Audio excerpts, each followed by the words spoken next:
Welcome in and good morning. It is week 15, and that is the first week of the fantasy playoffs. And we're here to help you make it survive and advance to the next round. I'm excited, Dylan. It's a good day to be a fantasy football player. How are you doing this morning? It is, man. It's an exciting day for sure. I'm doing okay. Kind of got kicked in the nuts yesterday with my college basketball team, but it is what it is. It's a new day, and luckily for me, the Bears don't play today, so they also can't ruin my day. So that's nice. They get to ruin my Monday instead. That's good. I like that. So before we jump into things, guys, make sure you do hit that like button, hit that subscribe button, and if you guys want to know when we're actually starting our shows, hit that bell as well for notifications. And then just, leave comments and reviews on wherever you're listening to this. It really does help. We appreciate it. And, we're here for you. So, with that in mind, make sure you go and check out our memberships on our website, fantasysixpack.net/plans. This Discord is where everything is happening.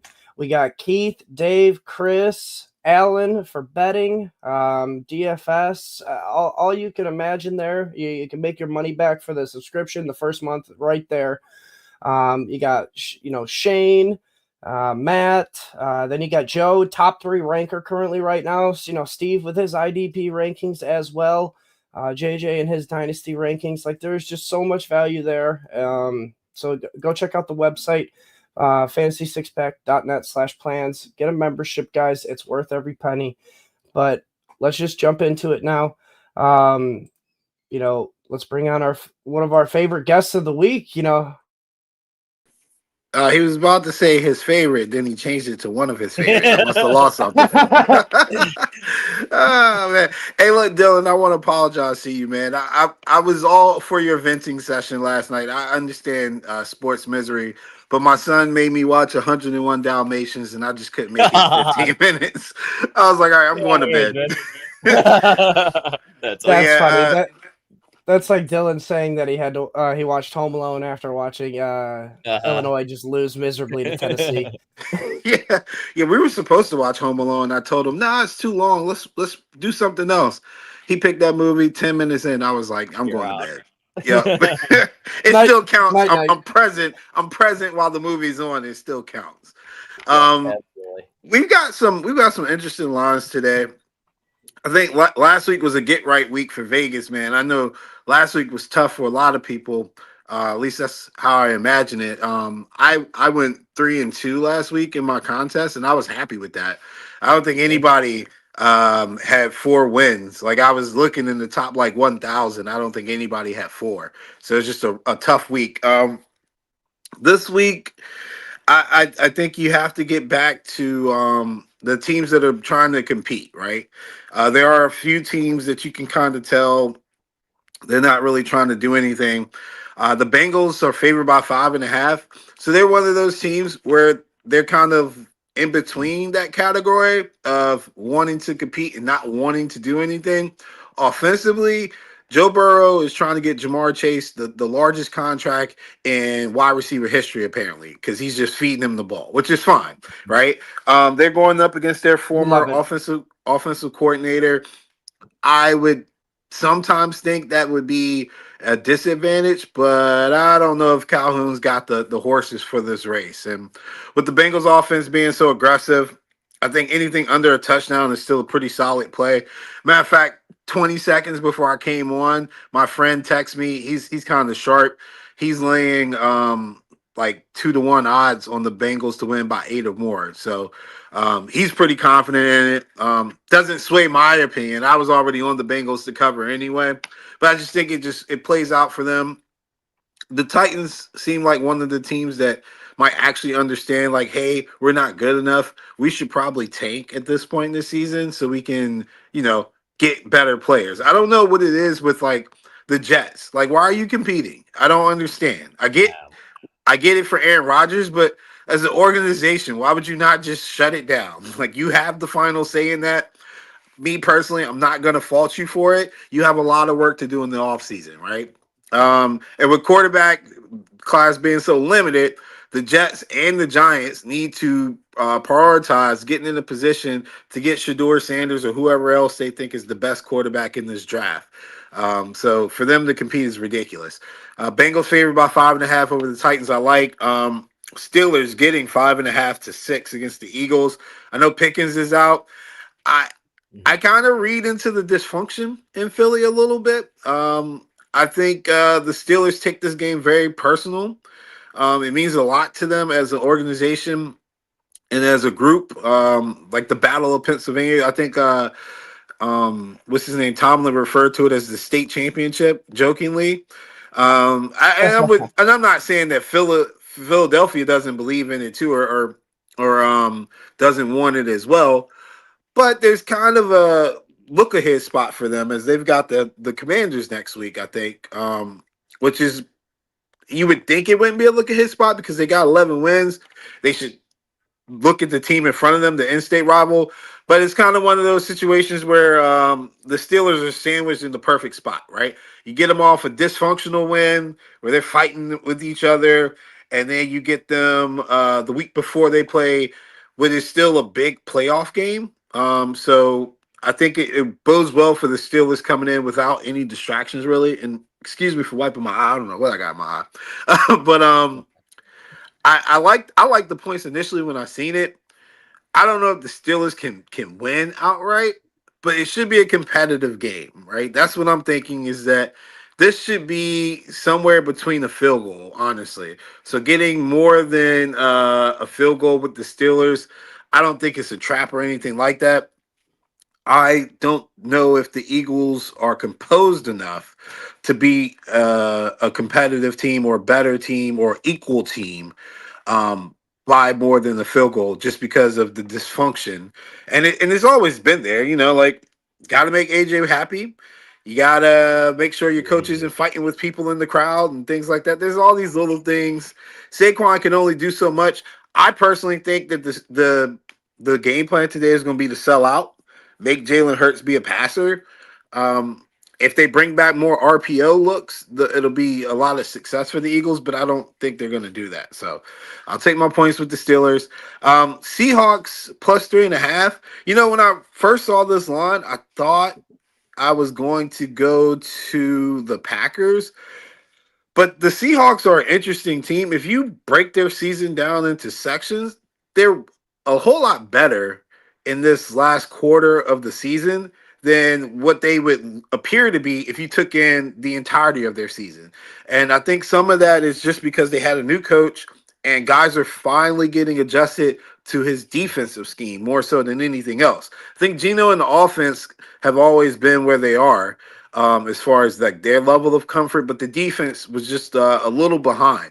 Now that the defense is caught up, they've actually got a pretty good defense to match up against this Packers team.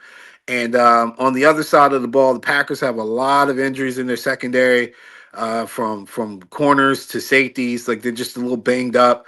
I really think JSM and DK are going to have a pretty good day.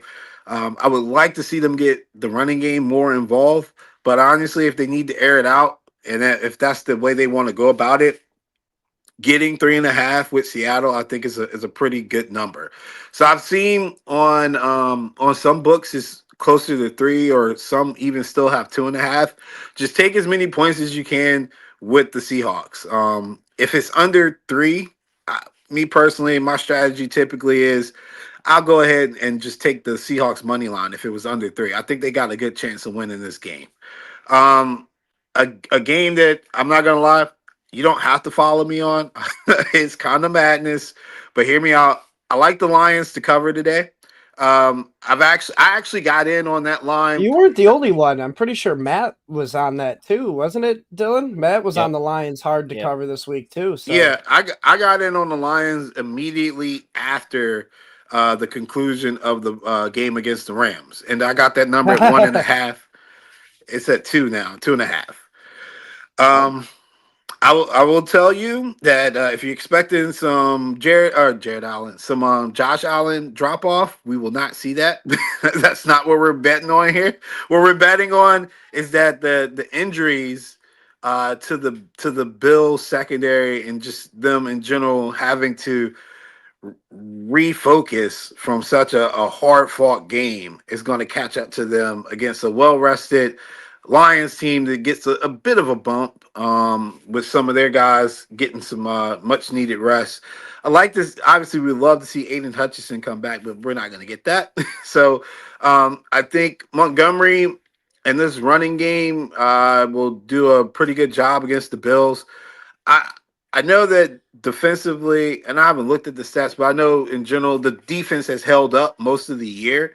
But I'm a big Ed Oliver fan. He's not a run stopper, right? And he's like the centerpiece of their interior line. So I still feel like you can get after them if you have the right personnel and the right scheme.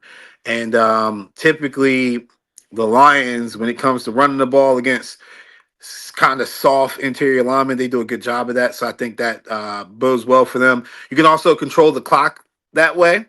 I would expect to see that. And you have to be aggressive to beat elite quarterbacks. And I think Josh Allen is running into the elite level. And by that, I mean, you don't ever want to be in a situation where you're giving them the ball back. That goes for Mahomes.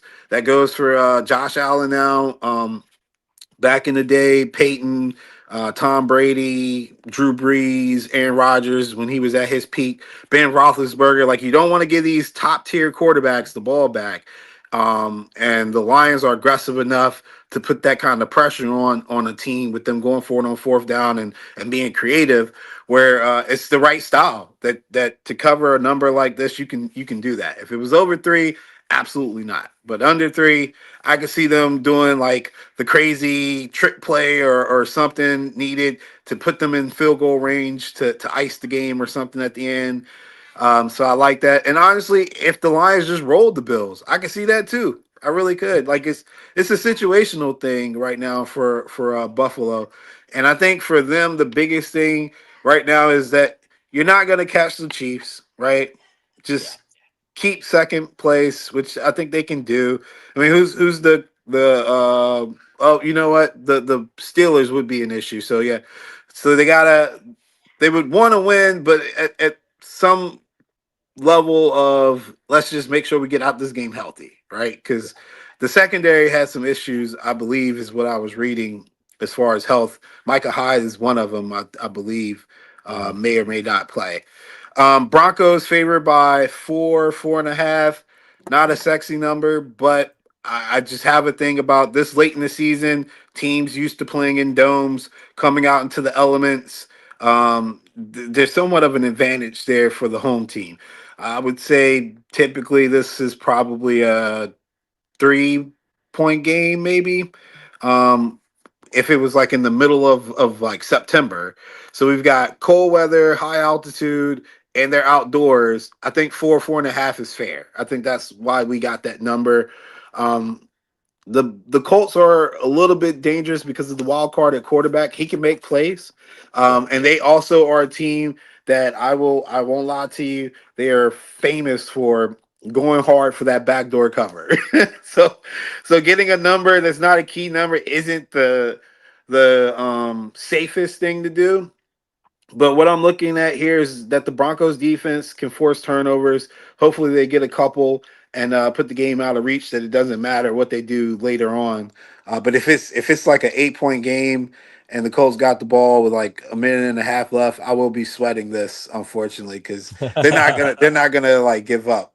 And then what I'm willing to call my play of the day for some reason, the Chargers, man.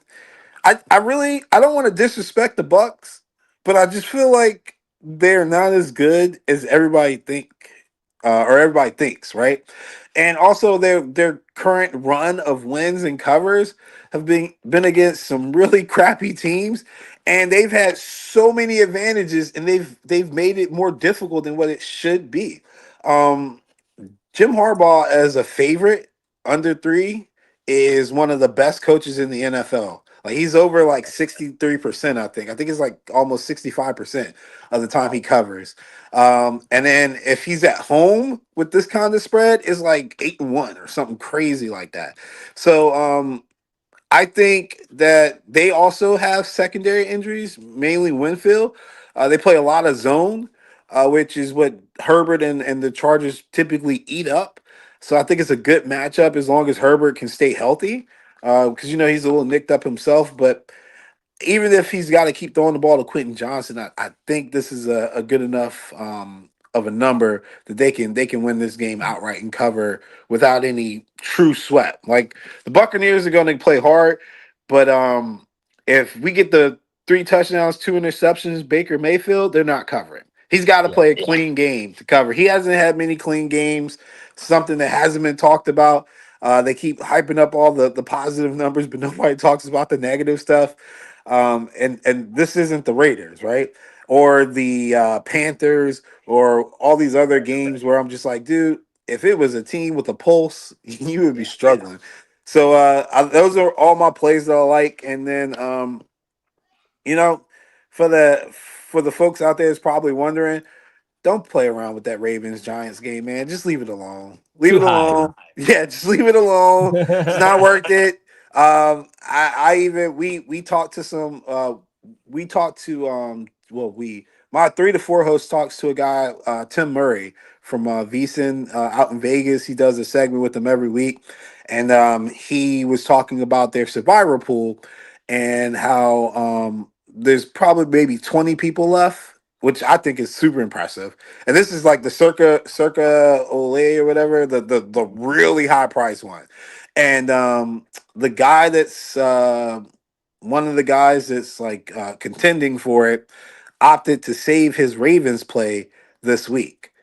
And so I told him, and I'll let everybody know, I too would not want to put anything on Baltimore just for your sanity, man. Like, because anything close in a spread where they're like 16-point favorites, you're gonna be sweating all day. It's not worth 100%. it. It's just not worth it.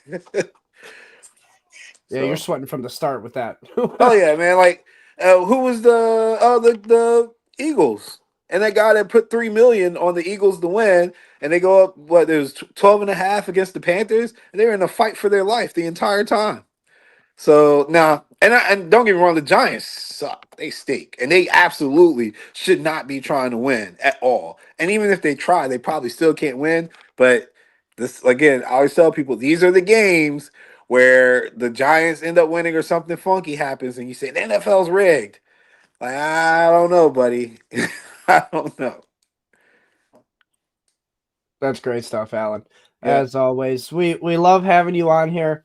You have such a great perspective into it when we're mainly talking fantasy, and you bring in this betting POV. So it is always enjoyable, and I know Dylan is just waiting to leave and get out of here to put in your bets.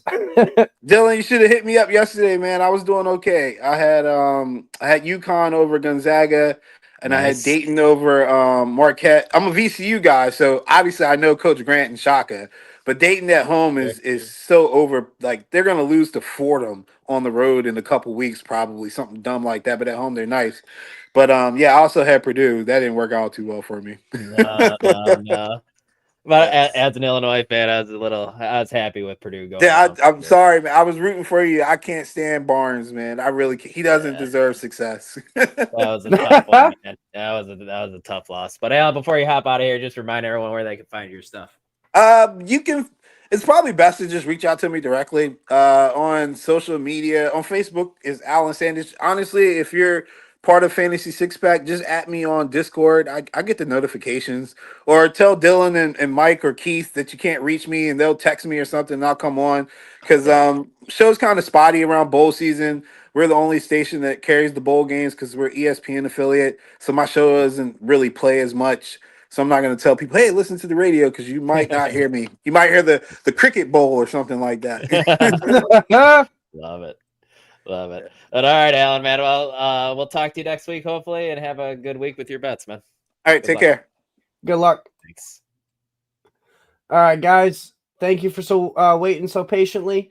We're now going to get into your, meaningful start sit questions. We gotta, piling up here. So we'll bring on our third co-host here. What's up, JJ? How are you doing this Sunday morning?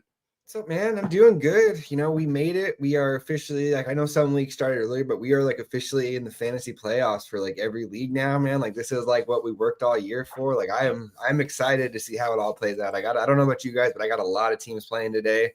Luckily a few teams that already have a bye, so those will jump in next week. But like, yeah, I'm just excited for the games today, man.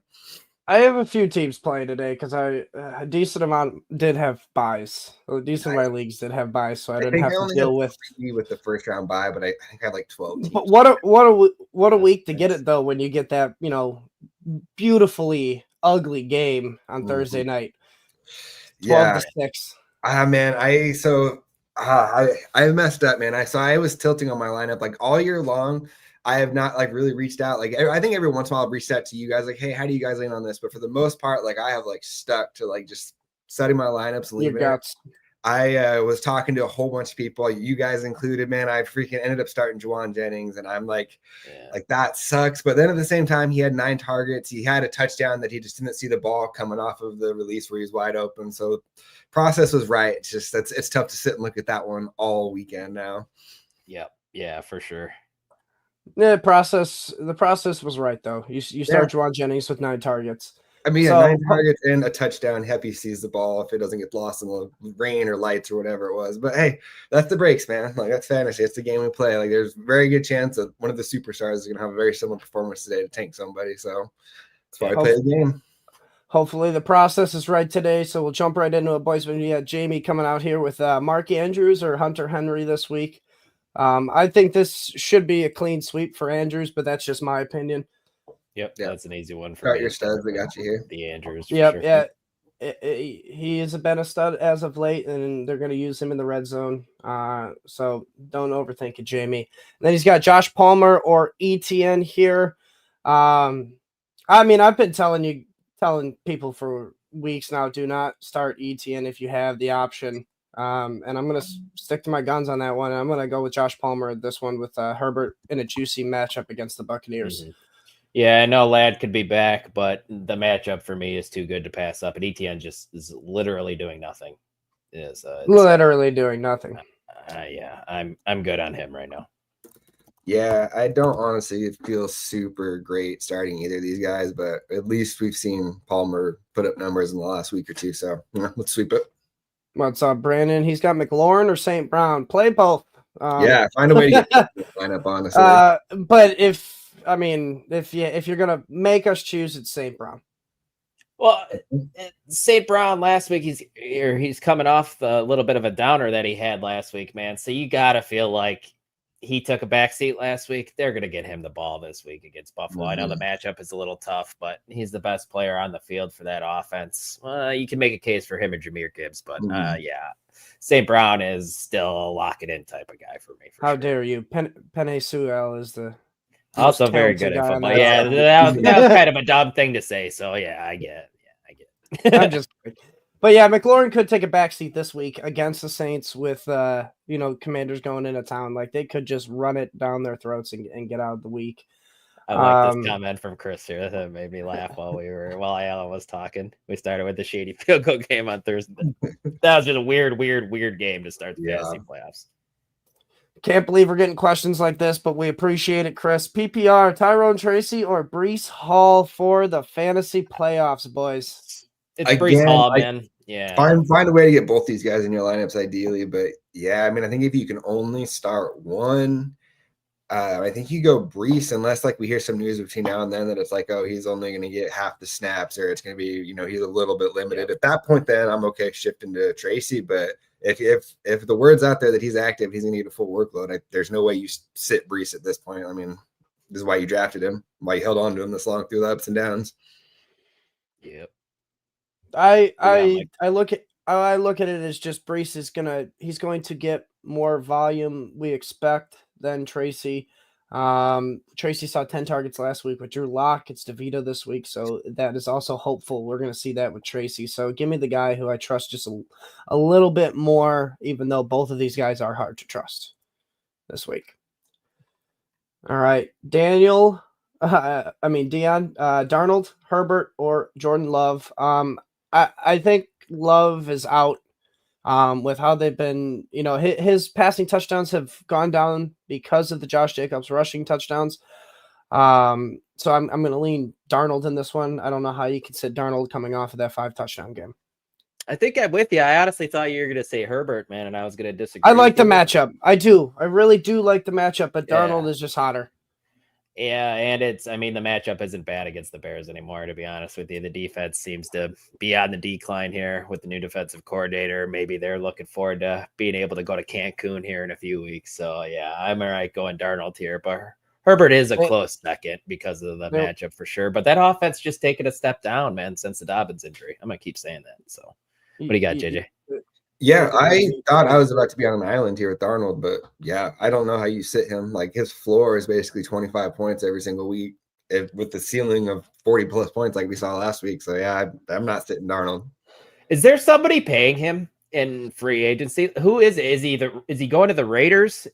Where is he falling in free agency? Giants. Someone's gonna drop the bag on him. I think the Giants are picking too high. I think they'll draft someone. Yeah, it's got to be like one of those teams. They'll mess it up.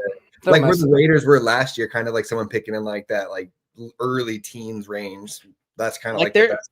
Yeah. The same thing with Justin Fields. Like last year, there's not a lot of open quarterback spots now, especially with like Bryce Young playing better now in Carolina. I'm sure Darnold wasn't going back to Carolina.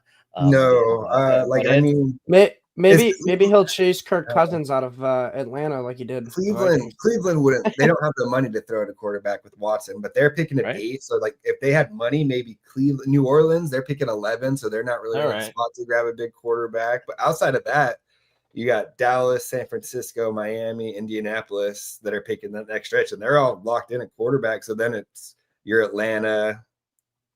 Who has Penix? Yeah, I don't know. I don't know either, man. It's good. I'm excited for as a Bears fan. I'm excited for the offseason because that's all I can look forward to now. But let's jump back into the Jonathan Taylor or Mike Evans at the flex spot, non-PPR. Yeah, with it being standard, it's Taylor. Yeah, exactly that. Mm-hmm. Get your stud running backs in. It's tougher matchup. They got Denver this week, right? Yep. Yes. Yeah, tough matchup, but I think that it's going to be a grinded out game, and I think that Taylor's going to get fed the ball.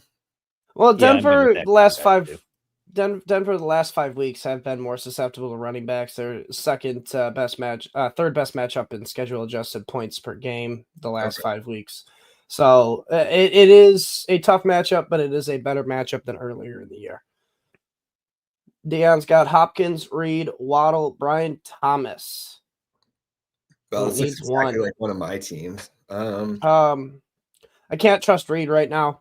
So I'm out on Reed. I'm sitting. I don't really want Brian Thomas Jr. here. Why not though? Because he's the last man standing. He's the last man standing. Evan Ingram's no longer there. It's Brenton Strange, ETN, Tank Bigsby, Parker Washington, and he's putting up double-digit points even with Mac Jones every single week. I mean, he's still He gets the Jets too. I lean Thomas out of volume here, but I understand if you don't want to play him, I'd go Waddle for the ceiling play if you're looking for ceiling, Deion. But Thomas, I think, is the safest option to see 8+ targets. I won't lie, man. I'm a little nervous that Waddle kind of sat out midweek with like a hamstring injury. Like, even if it was just like a maintenance, what if it actually was like a hamstring tweak and then he's out there for 4 snaps and then he's done for the day? The Waddle plays based on with the playoff on the line. I can't start Waddle. I can't start Reed. So it's Thomas or Hopkins. I mean, I'm starting Hopkins in a few leagues. I think he's a good bet for a touchdown this week. So yeah, it's Hopkins or Thomas for me. And I think for me personally, I'm going BTJ here. And just like we said early in the season, man, the vibes around BTJ are right. So let's just ride the vibes with him. I have to start Hopkins this week in that Empire League because I lost Njoku. I'm not happy about it. I have him in. What do you mean you're not happy about that, man? You get to pivot to DeAndre Hopkins in a. Do you think that's a great option? Oh, I'm starting him. So we have I have another league that's points. I have another league that's an exact clone of the half Empire League, and I'm starting him in the other one. So like we ride together on that one, Mike. Like 6, 9, and 9 targets the last 3, so it hasn't been bad for Hopkins. Like I said, he's done like double-digit points the last 13 fantasy points. He seems touchdown or bust. He could get much worse, Mike. That is fair, but I mean, you're talking about catching packages from Mahomes. So I mean, that's one of the best touchdown odds each week, I'd argue. I'm gonna go Hopkins. You two went BTJ, right? Yep. All right, Taylor. Go with what they said. Full point PPR. He's got Kincaid or Jawan Johnson. I mean, man, I'm so fearful that Kincaid is not playing. I told you this on Friday, Dylan. He's gonna play, man. He said he's gonna play. But I still don't mind going Jawan Johnson here. You guys kind of just made the case. No, with Jake Haener at quarterback. Yeah, if he's playing, I'm going Kincaid. Yeah, I'm gonna go Kincaid as well. If Derek Carr was in, I was gonna go Jawan Johnson, with kind of the last man standing outside of Alvin Kamara there in New Orleans. But yeah, I'd go Kincaid, I suppose, Taylor. If he's healthy, you play him. But man, that's my fear, is if he isn't healthy, just plug in Jawan Johnson in if you don't trust it. What's up, Scott? He's got 2 here. He needs full point PPR. AJ Brown, Nico Collins, Amon-Ra. Oh wow. And then I think 2 out of those 3, and then we got a flex option here. So AJ Brown, Nico Collins, Amon-Ra. AJ sits, right? I get Unfortunately. That was my. I think so. Yeah. It's because I want to play Charbonnet over AJ Brown this week. Why can't we put AJ Brown in the flex over Montgomery? That was my thought, and it's because I don't want to start AJ Brown in the flex over Charbonnet. All right, with Ken Walker out, I'm Monty over Charbonnet if I'm going one of the running backs. Yeah, JJ's with me. Like we had a big blow up on the show on Friday about Sharps over Monty, and I was pounding the table for Montgomery, and Mike and Ike were kind of all over me a little bit. But good to hear you're on the train. Monty is just like if he's gonna get like 15 to 20 points guaranteed. Like it's just like you can lock it in. Like if you're putting money down on someone to score a touchdown each week, like who do you feel better about weekly? I'll give you 15, but he's not locked in for 20. He's locked in for that 12 to 15 range every week, and that's why he's so safe. But with Ken Walker out, Charbonnet is going to get you probably 12 to 15 points at the least, with especially the PPR work that they are throwing to the running backs in the Seattle offense, and they get the Green Bay matchup, which is the best matchup in schedule adjusted points per game over the last 5 weeks to running backs, giving up +3 points to the running backs and their opposing points per game. So, I mean, if Charbonnet is going to score 30 last week and he's going to get an additional 3 points this week on the matchup, I love that. I get it. Yeah, I'm still going Monty. Yep. I'm with JJ there. But I would also go AJ Brown over both of those guys if that's an option in the flex. Oh, man. I'm still riding Monty there over AJ Brown, but I get the allure and why you want to do it. With it being PPR especially, yeah. All right, full point PPR. We got Pollard or Waddle here, and I haven't seen any news otherwise that Pollard is not going to play. Yep, I saw that he was playing this morning. Yeah, exactly. So it's Pollard. If Pollard is healthy, he's in over Waddle. Yeah, I think so. I suppose. I don't feel great about it, guys. If I'm being honest. I don't love either of those guys this week. Yeah, Spears has been getting worked in a little bit more too, and he's good at football. Spears is good, man. I think he's going to be a year 3 breakout. Hopefully, at least that's what I keep hoping. Yeah, but the process says that Pollard will still see more volume than Waddle. That's for this week, definitely. Yeah, I agree. For this week, Taylor, full point PPR pick 2. He's got Judy, Neighbors, Flowers, Rashad White. I think Flowers is an easy sit for me this week. Against the Giants. We talked about it on Thursday's show with Joe and Carly about Flowers just is not necessary this week against the Giants. If he is going to have a good week, it's going to be in the first quarter or bust. So I'm out on Flowers. You can't sit Neighbors getting 10.5 targets a game. Are we tripping about the weather in the Kansas City Cleveland game? Matt FF Dynasty, who does the weather thread, has it a 5 out of 10 with 15 to 20 mile an hour wind with gusts up to 25 to 30 with possible rain. 40 degrees. Should be after watching that atrocious game on Thursday. Basic exact conditions, man. That was maybe. I guess for what it's worth, I'm benching Mahomes in a league this week for Darnold, so I guess that's a good one. Yeah, I get that. that. And then I haven't seen anything otherwise that Bucky Irving is going to play. Yeah, I don't want to miss that backfield if I can avoid it. He played last week, which is the problem. That's why it's such a shit show with that back. The one back injury. What to do? Yeah. And sure. I don't know what to do. Could even get involved. And Sean I'm Tucker don't didn't even get involved on the red him. zone. So, I mean, I'm leaning Judy and Neighbors in this one. Yeah, I'm with you on that. Yep. Okay. Those two. I'll go Neighbors and Flowers. Back off of Judy a little bit. I don't dislike Flowers as much as you do this week, Mike, but he would still be my third choice out of these three. I would still prefer Judy and Neighbors as well. All right. And then Felipe here, he's got PPR, Jonathan Taylor or Pacheco. JT. Yeah, that one's Jonathan Taylor. Not many targets, but it's still Jonathan Taylor. Dion, he's got T. Higgins, Shakir, Tank Dell, Darnell Mooney, Judy, Swift, need 2 wide receivers and a flex. My 2 wide receivers are going to be Higgins, Higgins and say it. I think Mooney. No, I think it's Mooney. I think it's Shakir and Mooney for me. I'm going Higgins, Judy. And then for the flex, I would rather go Judy than Shakir with Tillman out in the flex. So you don't like Khalil Shakir, man. It's just there's other options there where Judy's the number 1 option. Shakir's not the number 1 option. Josh Allen. Sure? Yes. Shakir is safe, but he's not the number 1 option. And you take away the big play he had against the Rams. I mean, he has a modest day. He's wide receiver, I think 28 on the year, if I remember correctly, which is it's good. It's good, but it's not, blowing you away. Last 7 games though, man. 13.5, 19, 11, 11, 15, bye week 7, then 21 last week. So 1 game over 20 in the last 6 weeks. That's blowing you away. With an implied total of how high this Detroit Buffalo game is, man, give me a piece of that all day long. I think my third option, my third option is between Shakir and Dell, because I do think there's going to be some points in that one. I think I'm off Dell, lately, but yeah, I'll go Higgins, Dell, Judy. Those are my 3.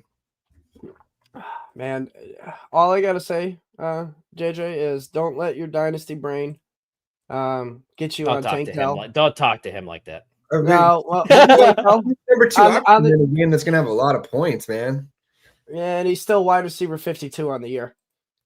Yeah, man. I don't care what he does. I'm looking for this week specifically, man. Like, it doesn't matter what happened week 1 through 14. If he has a big week this week in a game that's gonna have a lot of points, that's what you need.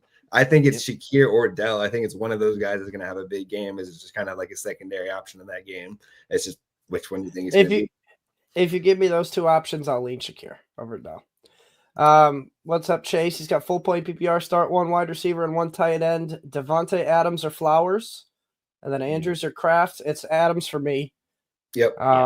It's gonna be Kraft for me.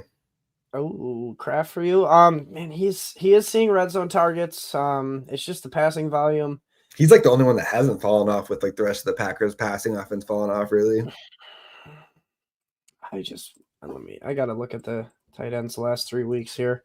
I'm all right going Kraft here too. Andrews has been good the last 3 weeks, because I think he has 4 touchdowns in the last 3 weeks, so his numbers have been propped up. 2 touchdowns. Yeah. Mike, if you're gonna had like 0 and 1 the week before that, right? I'm just looking last 3 games for him played. He has 2 touchdowns. Your case against Flowers is they're not going to need him, but it should be the same thing for Mark Andrews as well in this matchup.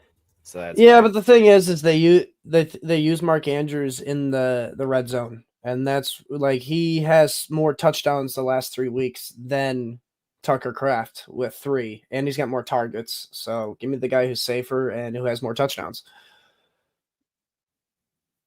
All right. McLaurin or Brown? I think we answered this one already. We went St. Brown here. Get both in if you can. Yep. What's up, Sean? We appreciate you guys giving us the questions and giving us the opportunity. You need to sit one of these guys in a half-point PPR. This is tough. Achane, Kamara, Brian Robinson, Dowdle, and Hubbard. That's easy. I'm sitting Dowdle out of these guys. Yep. That was the first guy that rang in my head as well. Yeah, I mean, he's not an awful play, obviously, or nothing. But out of these options, who are the Cowboys? Volume that all 4 of these guys are. Dallas has Carolina, so I'm gonna go Hubbard, Robinson, Kamara. I think that Dowdle is like the one guy on the Cowboys who's like safe from the tank that the Cowboys could put on in these last 2 weeks. Like, I think he's gonna get a lot of work, but you got 4 really good options ahead of him. It's more of like a matter of strength than Dowdle sucking or anything like that. You got a good group. Man, I hate it, but yeah, it's a Dowdle. Mm-hmm. I'm a big Dowdle believer too, but you just have too many good options to play over him. If you were going to start him, would Chuba be your guy you're benching of the other ones? Yeah, Chuba was the one I was debating between with Dowdle.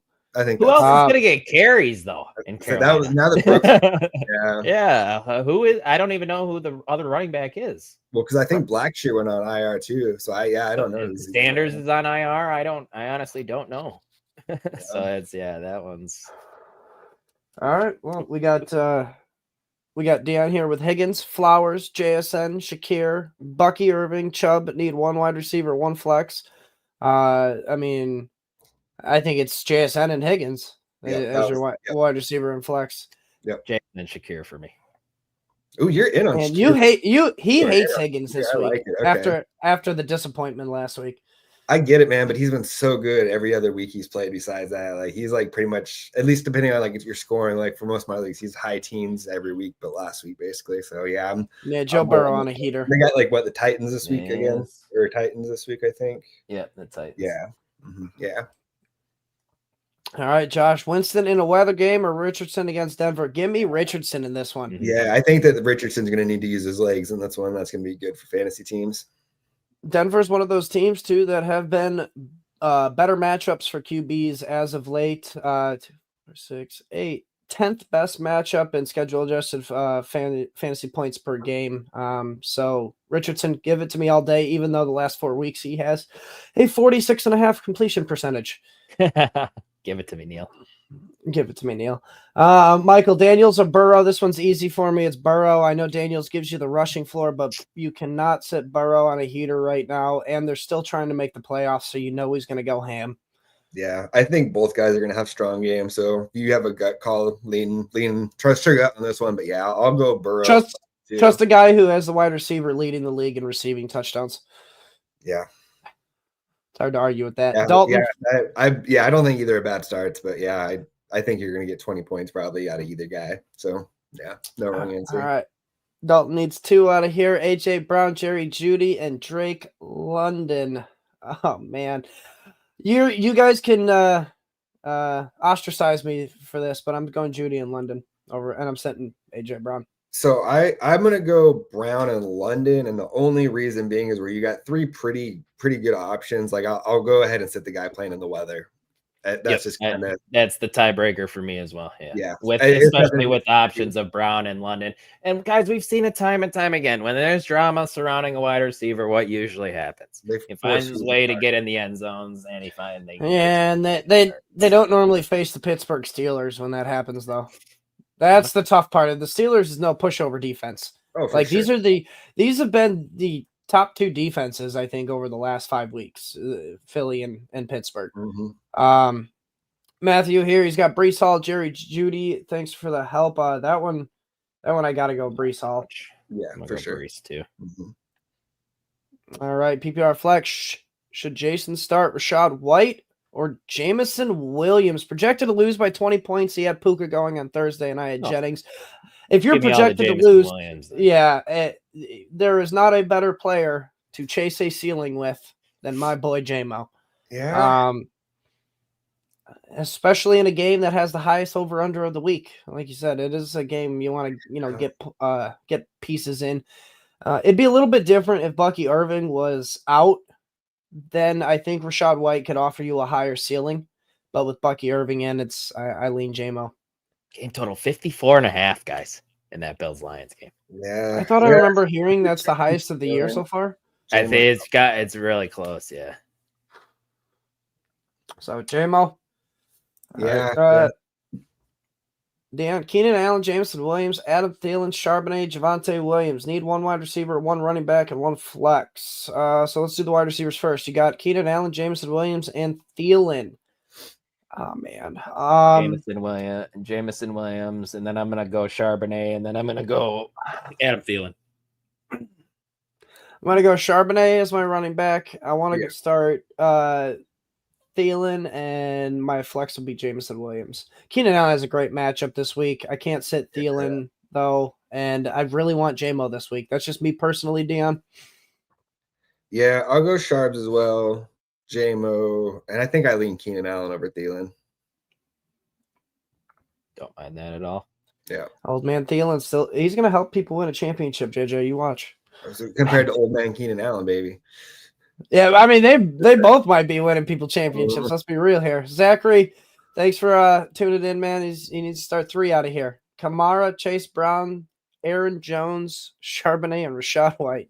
First Goddamn. 3 for me. No, it's first 2 and then Sharps for me.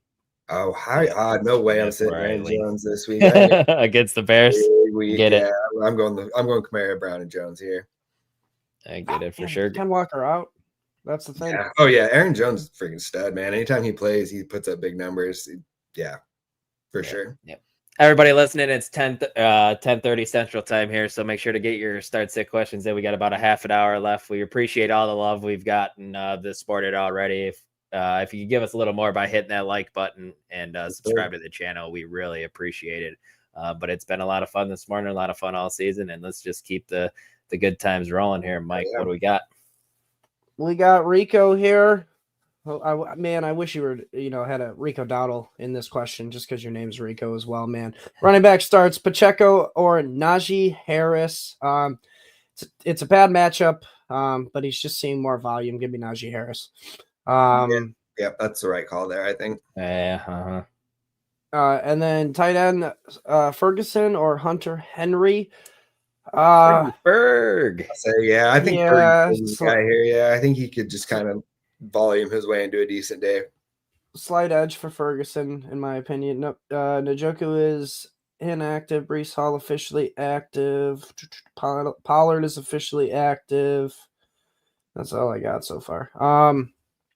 Wide receiver Zay Flowers or Keenan Allen. This one I'll go Keenan Allen on. Give me Zay. Yep, I'll go Zay here. Gosh, you guys stink. You do. Chase, it's early here, but calm down. I mean, I may have coffee breath. I've been drinking coffee. Full point PPR. Start 1 wide receiver and 1 tight end. Devontae Adams or Flowers. Oh, I think we answered it's Adams Kraft. I think you guys went Adams Andrews, right? Yep, Adams Andrews. I think was the majority, and we got Bob Dole here. Good old Bob. Dole. He needs us to pick 2 wide receivers and a flex. He's got Devontae Smith, Drake London, Jordan Addison, Calvin Ridley, Darnell Mooney, and Jameson Williams. Hot damn, you're not making it easy. I'm not sitting Jordan Addison. That is absolutely not happening. And the other guy is Drake London here for me. And I think it's close. A lot of good options here. Oh yeah, 1 flex too. Ooh. Yeah, it's Smith or J-Mo for me. Ridley's a good option too there for that third option too.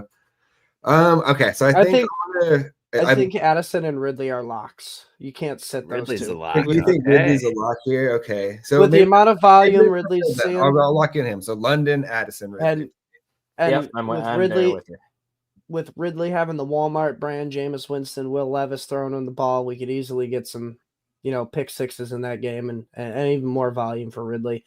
And then this is just my personal take, Bob Dole, Jameson Williams for president. I mean, winning this week.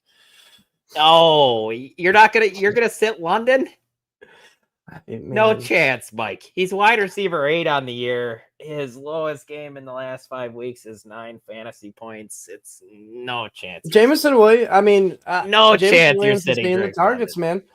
Jameson Williams is seeing the targets. If you were standing here, you're getting slapped on the head. Yeah, but the problem is you're seeing Kirk can't throw a touchdown, which means London's ceiling is absolutely capped. All he has is the floor. It. Maybe we get to see the guy with the cannon on the bench this week, and then he comes in and just London goes crazy. How about something leaking this week that players in the locker room have said that Michael Penix is the best quarterback in that building, man? I would believe it, man. I've been saying that. Leaky. You know what's funny? On the field. Jameson Williams has more points scored the last 4 weeks than Drake London. So, with it, all right. Take that as you will. I'm not going to say your name, but I like it. McCormick or Elijah Moore, PPR. I like that name. That's funny.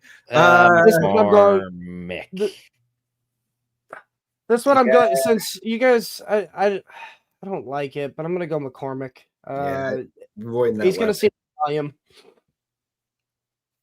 Yep. Right. Yeah, need one wide receiver and 2 flexes out of these guys. He's got Jonathan Taylor, Dowdle, Irving, Rashad White, Mike Evans, London, Jaden Reed, Addison, and McConkey. This one, let's go with the wide receiver. Oh, sorry. Go ahead. One wide receiver first, I think, will be the easiest way to start. So let's go with that. I'm going Jordan Addison as my one wide receiver first. I'm going to go London still as my wide receiver. I'm going to go London, Evans, Addison. I said I lean Evans, Addison, Taylor.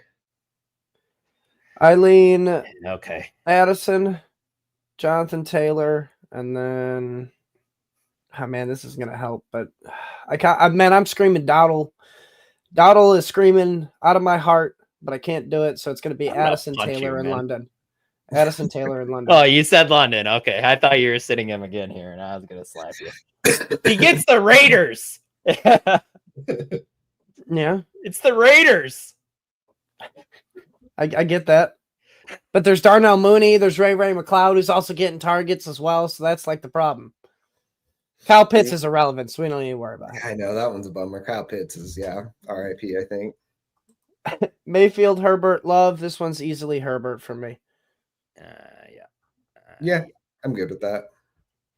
Oh, this one's a good one. Sean coming in with a nasty one. Stone Smart or Juwan Johnson, half-point PPR. Give me the guy with the better quarterback. I do not want Jake Haener throwing my tight end the ball. Yeah. I want Stone Smart. Good enough argument for me. I don't have a good argument for either, so I'll roll with that. I mean, he had 3 for 54 last week, I think, when Will Dissly went out, so that's not bad. Mm-hmm. All right, Pete, in the dismissal. Yeah, Dissly had a pretty consistent role locked in, so. Winston and Weather or Richardson versus Denver. Joshua, this one is Richardson. Winston is... He's volatile, man. Just go with Anthony Richardson, who's actually been pretty consistent the last 4 weeks. Well, this question sucks. Kamara in my flex or Addison. My starting running backs are Gibbs and Chase Brown. If you're projected to win pretty good, go Kamara. If you need some ceiling, I'd say go Addison. Kamara's the safe guy. 100%. Like 15 to 20, like probably Kamara if you need 30 plus Addison.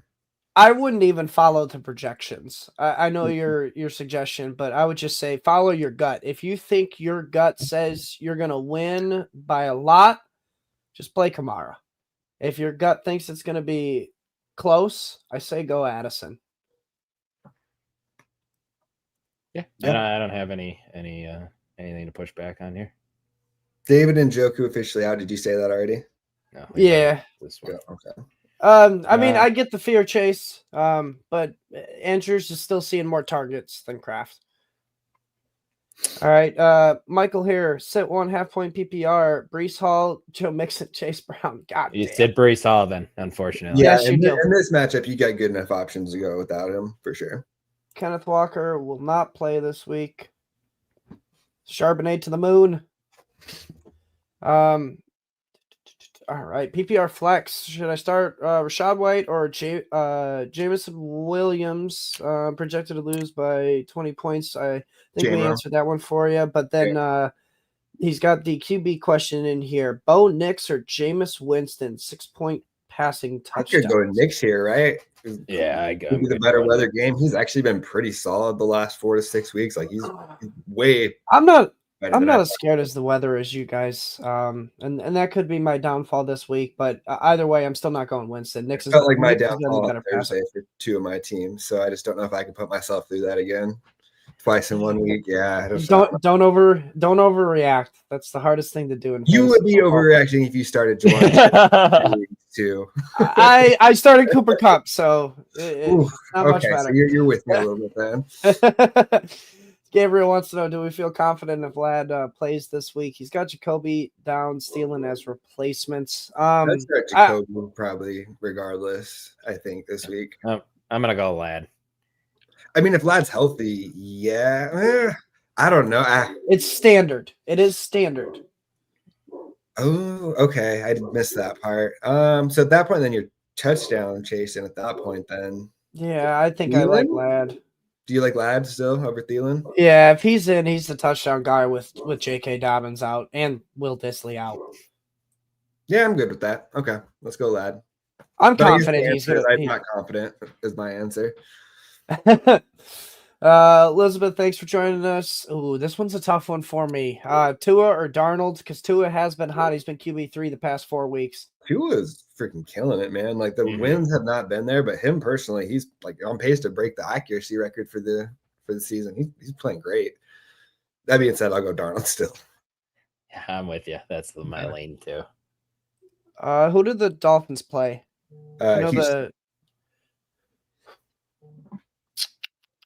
Man, I think I actually lean Tua in this one. I'm fine with that.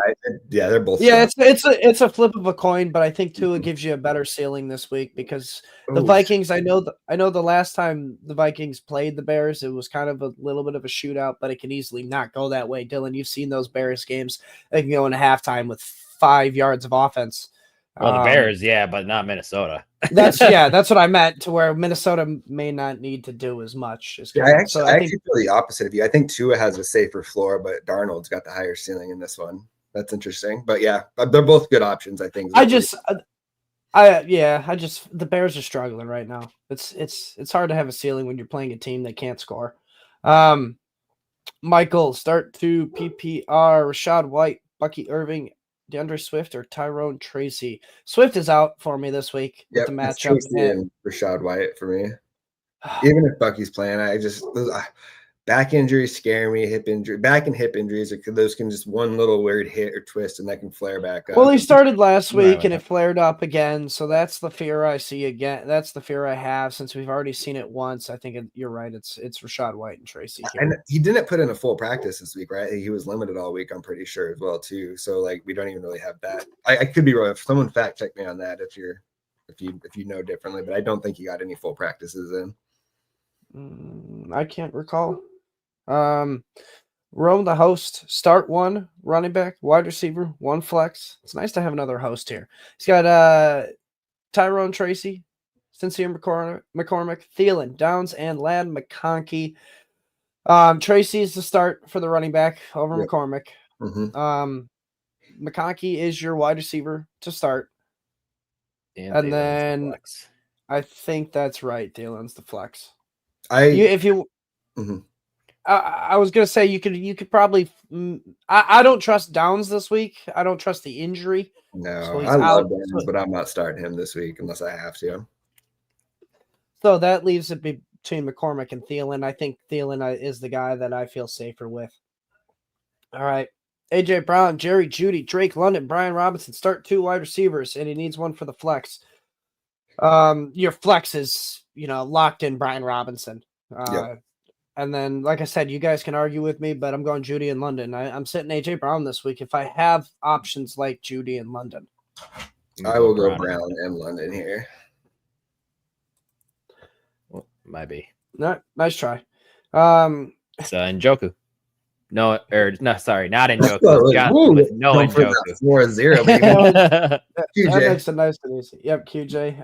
Mahomes or Knicks from William here, and that one's an easy Knicks. I don't know if that one's easy, but I will go Knicks. No, I think with this one I got to go Mahomes. You said you were benching Mahomes in one of your leagues, though, not for Knicks, for Darnold. Not for Knicks though. Okay, okay. Breece Hall or Pacheco from Michael here. That one's Breece Hall because I just think he's gonna, if he's full 100%, he's gonna get more of the workload. Just safer floor. Hopkins or AJ Brown. This one I'll go AJ Brown. Yep. I can't start Hopkins over AJ Brown. That one I'll give you. They're going Brown as well. Yep. Marshall, Javonte Williams or Nick Chubb. Oh, man, that's so brutal. Nick Chubb. It's never Javonte Williams. Don't say that. It's tough to trust Javonte, but I mean, and you trust Nick Chubb though? No, no, definitely not. But yeah, because I mean, Chubb didn't even. I think Ford led the team in carries last week. I'm pretty sure, if I'm remembering that correctly. Man, they're both been bad, but Chubb is getting more of the work lately. So, yeah, it's Chubb. It's reluctantly Chubb. Don't. You're not scared about the Kansas City defense at all, where Javonte, he's got a Colt. Javonte Williams the last 4 weeks has 22 carries and over the last 4 weeks has 22 carries. Yeah. Averaging 2.7 yards per attempt. Like Nick Chubb is averaging 3.5 yards, not much better, but he also has 51 carries. Double-digit carries in every game. Yeah, I guess lean into the volume there. Go Chubb. Yeah, it's ugly volume, but at least if they get tackled on the 1 yard line, Nick Chubb's probably going to be the guy getting the touchdown most likely. Justin, choose 2 PPR running backs. Okay, Breece Hall, 2. Tyrone Tracy, and McCormick. Yep, it's the first 2. Don't overthink that. Start your studs. Yep. Nope. Chase, Devontae Adams, and Andrews. We've answered that one. Mm-hmm. Yeah. I know, but I'm gonna keep answering it for him. And this one's the same thing. First 2 running backs, Justin. Yep. What's up, John? Need 2 half-point PPR. Thielen, Marvin Harrison Jr., JSN, Mooney, and Ridley. God damn. Give me the initial brothers, MHJ and JSN.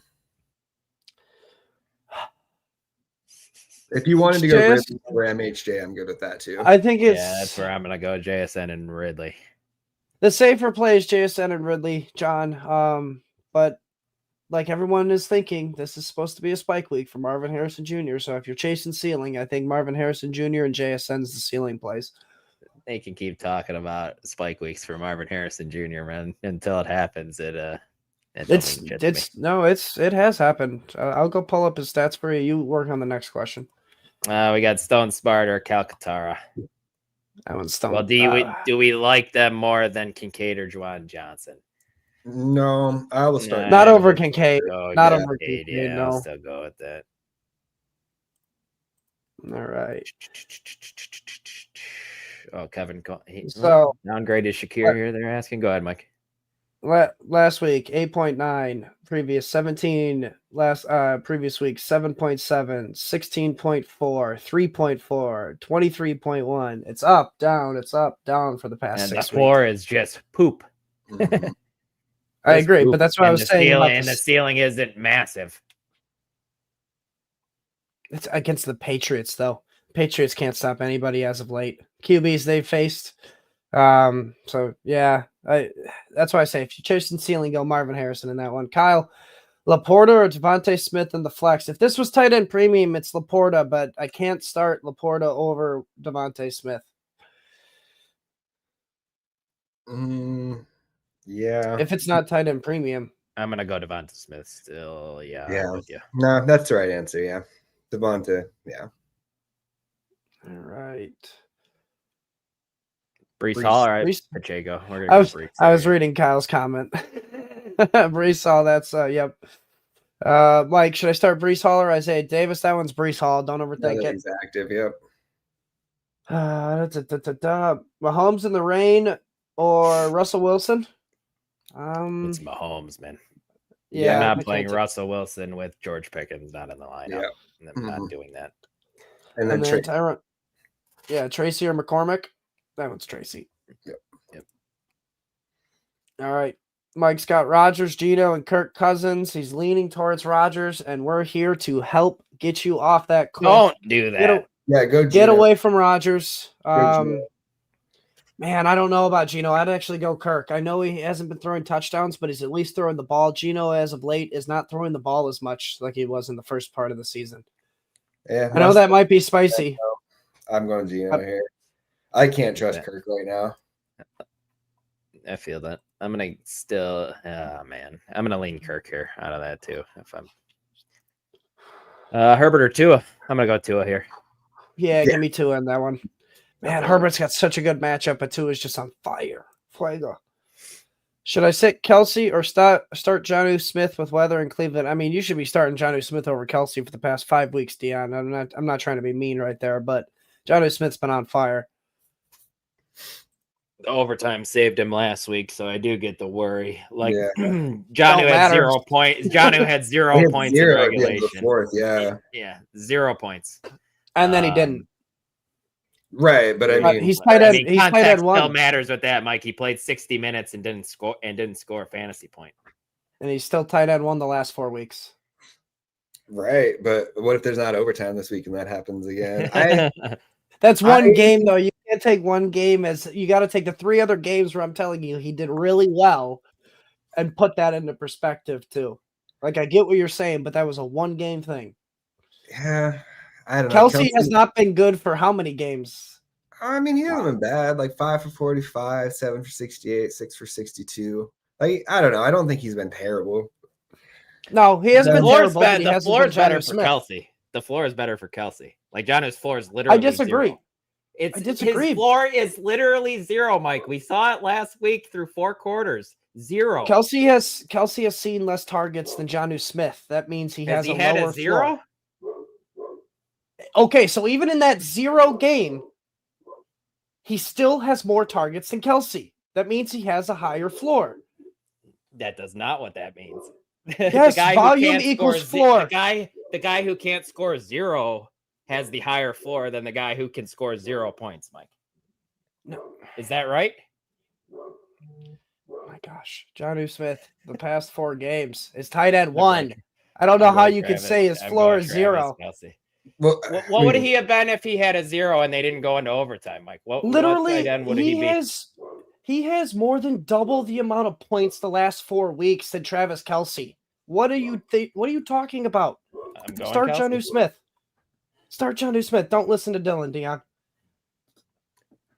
I think it's similar to the question we had earlier with Kamara. Like, if you're projected to win, like pretty good, I think I'm taking the Kelsey points. But if you're needed to chase a ton of points, then I'm probably going Jonnu. Sure. Get that for sure.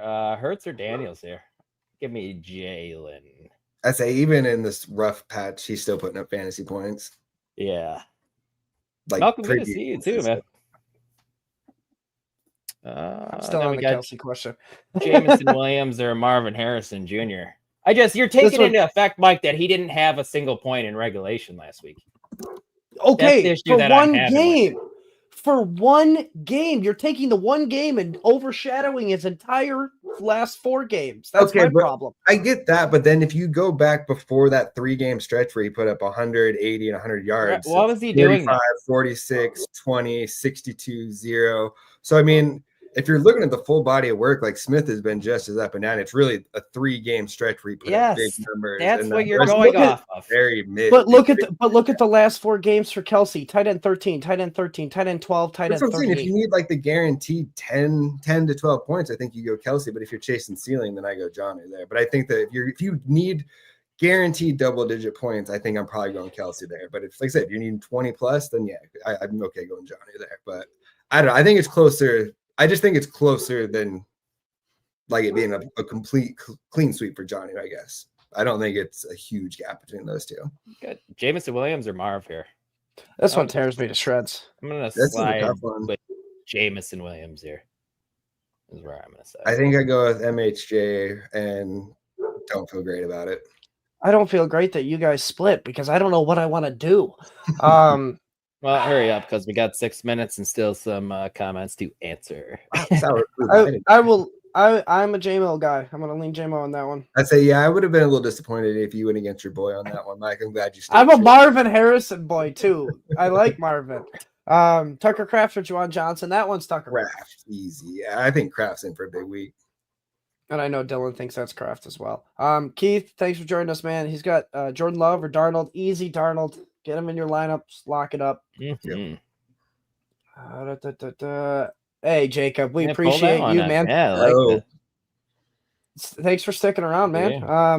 Who should I flex this week? Dowdle, Ridley, looks like Marvin Harrison or Metcalf. Now I can't let him down, man. Well, I mean, he's got 4 really good options here.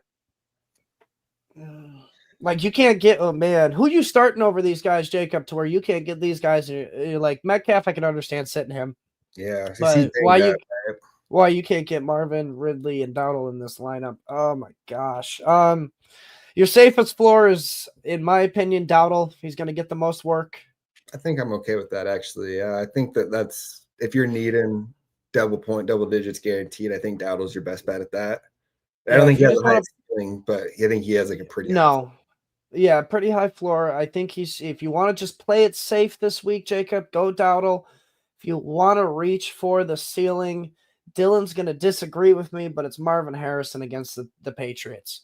I'm with you on that one, Mike. The matchup is what's helped determining the ceiling for Harrison. I don't know what to pick here, man. I really don't. Did you guys agree?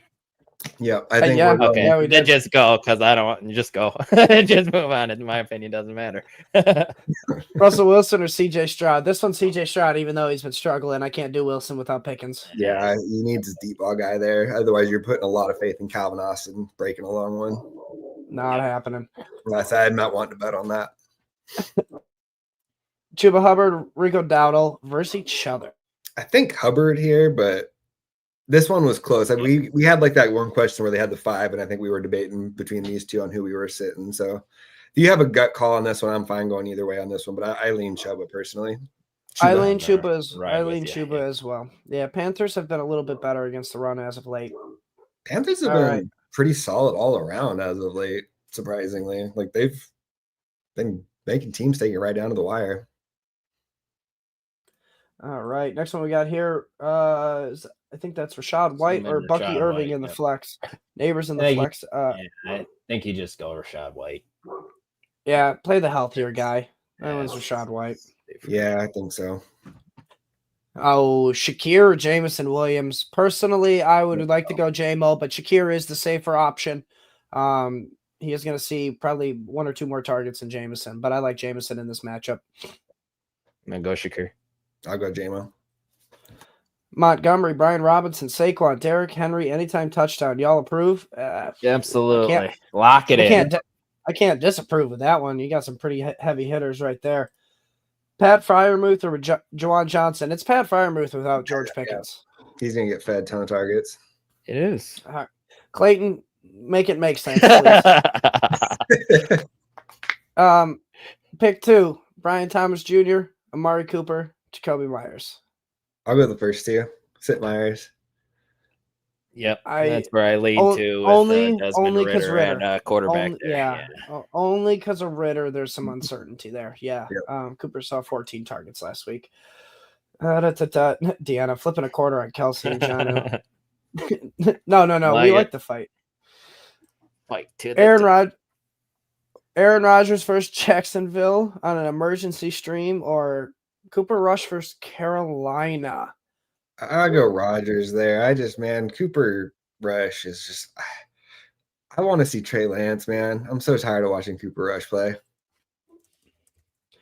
I'm going to look up what Cooper Rush has done because Aaron Rodgers has thrown 300 yards in a game one time this year. He's been like low teens. So I want to see. Cooper Rush has also done it one time this year. Yes, it's been like 10 to 12 points each week for Cooper Rush. Unfortunately, I have to start him in a league where I lost at. Give me you know what? Give me Rodgers in this one. Yeah, give me Rodgers in this one. Rodgers. Yeah, that one's a tough one. I asked you about starting JJ and Addison together last week. Another one, yeah. Appreciate you, man.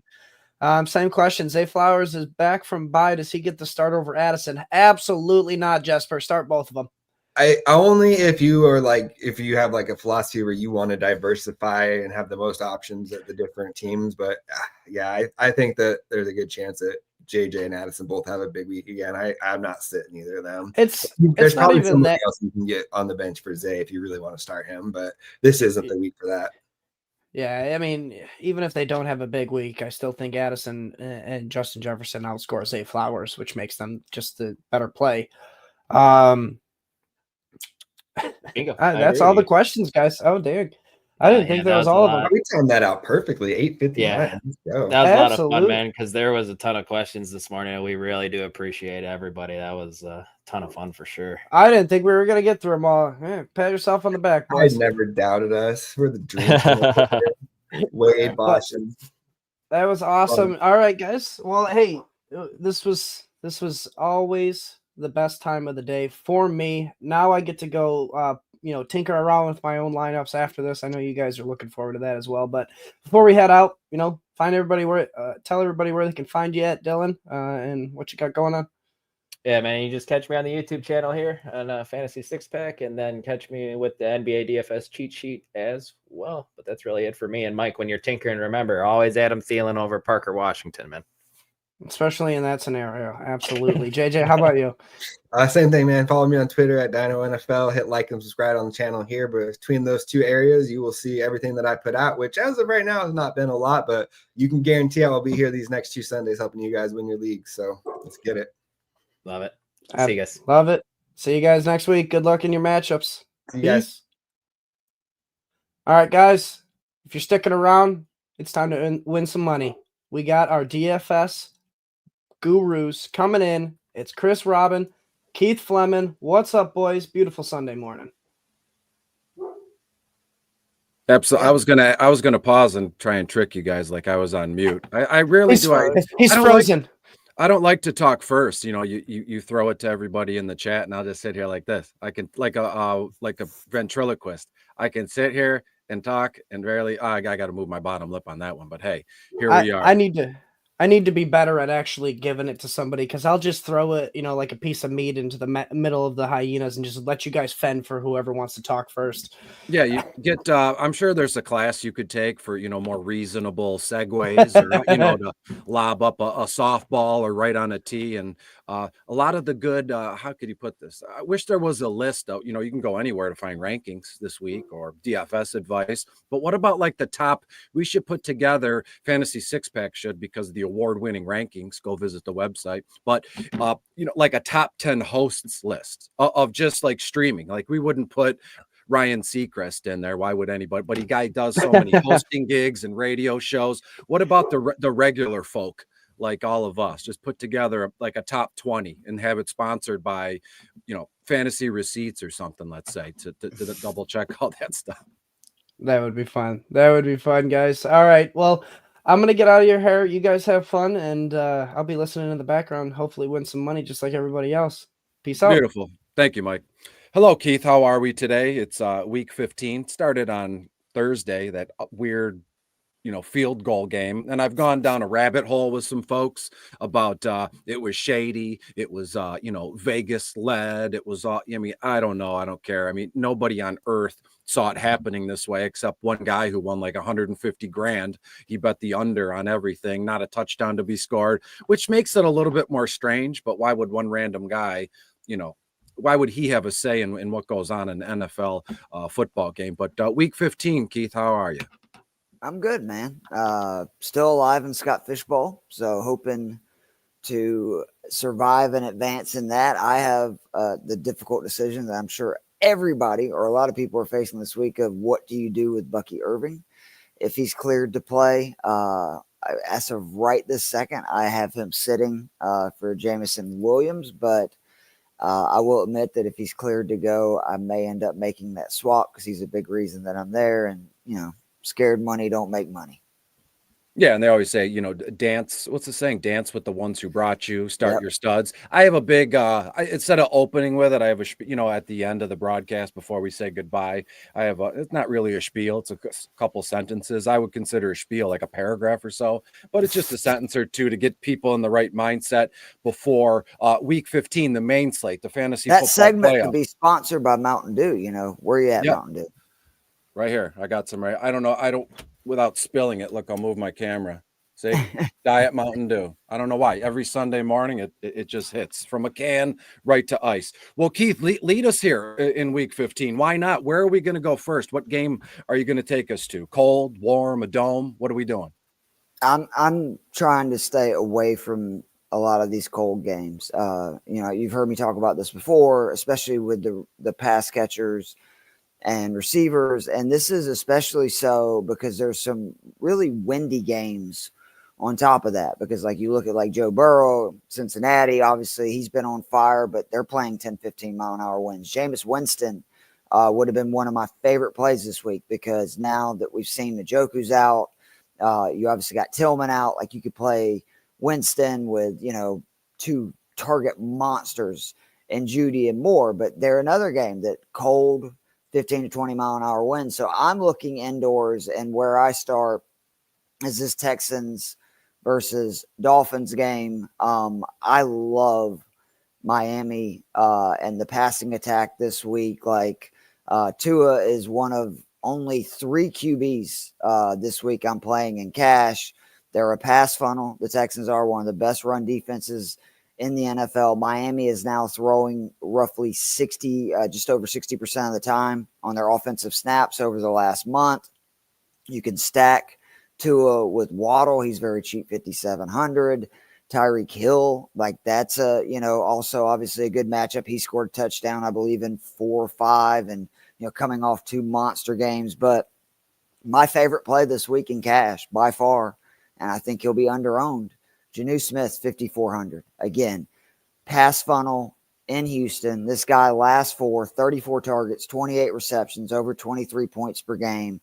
And then there's 2 parts that people are missing on. The first is the Texans run cover 3 and cover 4 all the time versus 29% versus cover 3, 21% cover 4. That's the 3rd highest.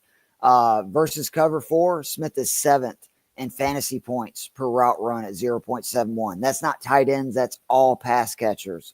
Versus cover 3, he is 3rd in fantasy points per route run. Only Jamar Chase and Puka Nacua are above him. And then on top of that, you're going to look at that matchup. But so much of the Texans and that 7th ranked defense versus tight ends is who they play. They've played teams like the Colts, the Vikings, these teams that they don't target tight ends. And just in the last 5 games, Evan Ingram had 7 receptions. Chigo Kunkwu for the Titans had a 70-yard touchdown. Sam Laporta, 66 yards and a touchdown. The Cowboys tight ends combined for 11 receptions for over 100 yards.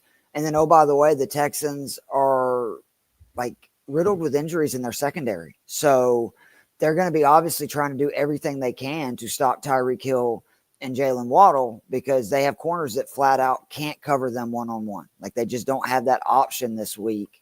And I think that means that Jonnu Smith is going to have an absolute field day. He is my, again, favorite play this week for cash. He's in most of my lineups, 5,400. If you want to play bully tight end and run a tight end and play him at flex, I'm cool with that. If you just want to run him at tight end, I'm cool with that. And then on the other side, if I think Miami's scoring points, that's obviously very good for Nico Collins. And I think that the Texans are going to try, and we'll see if they can do it, to just basically pound Joe Mixon because they have also, the Texans became a team that they're throwing, like since Nico's came back, on over 60% of their plays. Are they going to get back to the Texans team that we saw earlier this year where it was a lot of Joe Mixon and then some Nico Collins, or are they just going to air it out? But I think there's going to be a lot of points in this game, and there's a lot of ways you can go that, be fruitful for you. Yeah, I'll just start out this way, not bury the lead, I guess, but I have the Houston Texans to win around like 30. They'll score 30 to 31 points, while Miami is able to hang around 27. So I do have the Texans to win this one. I feel comfortable. I know it's not a betting show, but it helps, prove my point if we're in the court of law or something like this. But to me, the under has come in 6 of 8 games. The last 8 times these two teams have played, the under has come in, but that's neither here nor there. Slam dunk with Jonnu, as you've said. The Houston, their defense, they allowed at least 55 or more yards to the tight end position. Smith has scored a touchdown in 4 straight games. And again, you heard some people, at least I have, or maybe I'm making it up, said, well, Jonnu had a good game last week, but if it wasn't for overtime, what would have happened? I hate the folks that talk like that. Well, that didn't happen. And what happened was real life, or Houston and Miami. There's injuries back and forth, but if both teams were really healthy, it would be 75 to 70. Yeah, but you can't screw with the time. If Drew Bledsoe wouldn't have got hurt, Tom Brady would have never won 7 Super Bowls. Is that what we're saying? Yeah, it's so bad. I mean, Twitter is. We're talking DFS in Houston and Miami, but Twitter is so bad. Just so many miserable folks when it comes to this stuff. So as you said, Jonnu is absolutely in play, and that's realistically that's all I have for this one. I know it's a final, a higher final score, but I haven't picked too many pieces out of this one. I will say this in passing: Odell Beckham was cut, and I think the mainstream media like ESPN or something picked up a screenshot of some guy who said, "I'm in a 64-team league, and with Odell Beckham being cut, what am I supposed to do?" And I guess 2 or 3 teams in the league, they all share a quarterback, it seems really whacked out. It's like some Eastern European hostel where they're all sharing each other and using the same restroom and all this stuff. I mean, 64 teams, and he's worried about, Odell Beckham Jr. His next receiver up, I think, was Bo Melton in Green Bay. So Godspeed to you. Yeah, good luck. I played in 32 team baseball fantasy leagues, but you get one team apiece. So you have a full, team to go from there.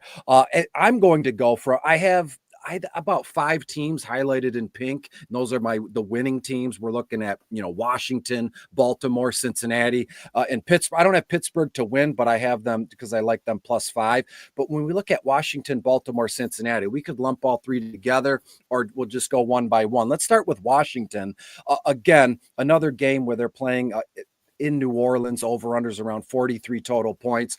I think we're going to see a case here where this game is never going to be really close. It's going to be one of those. I have a final score like 35-14. So any way you slice it, it's going to be, bad news. And so what are we going to do? Right. Not really bottom of the barrel but when we look at week 15, there's a lot to uncover. Right. And if a guy or a player is a lock for me, I'm going to run with it. Right. So Jaden Daniels goes to New Orleans, the Saints 8th overall against opposing quarterbacks. And Jaden has been fantastic. Has he fallen off a little bit in terms of folks posting, memes and offensive rookie of the year? And it's just it's a race between him and Bowers, let's say, but let's not get it twisted. Do not get fooled here. I think there's a case to be made for, Jaden Daniels to be the 1 or 2 ranked quarterback when this week is all said and done. Again, Joe Burrow's in the mix as well.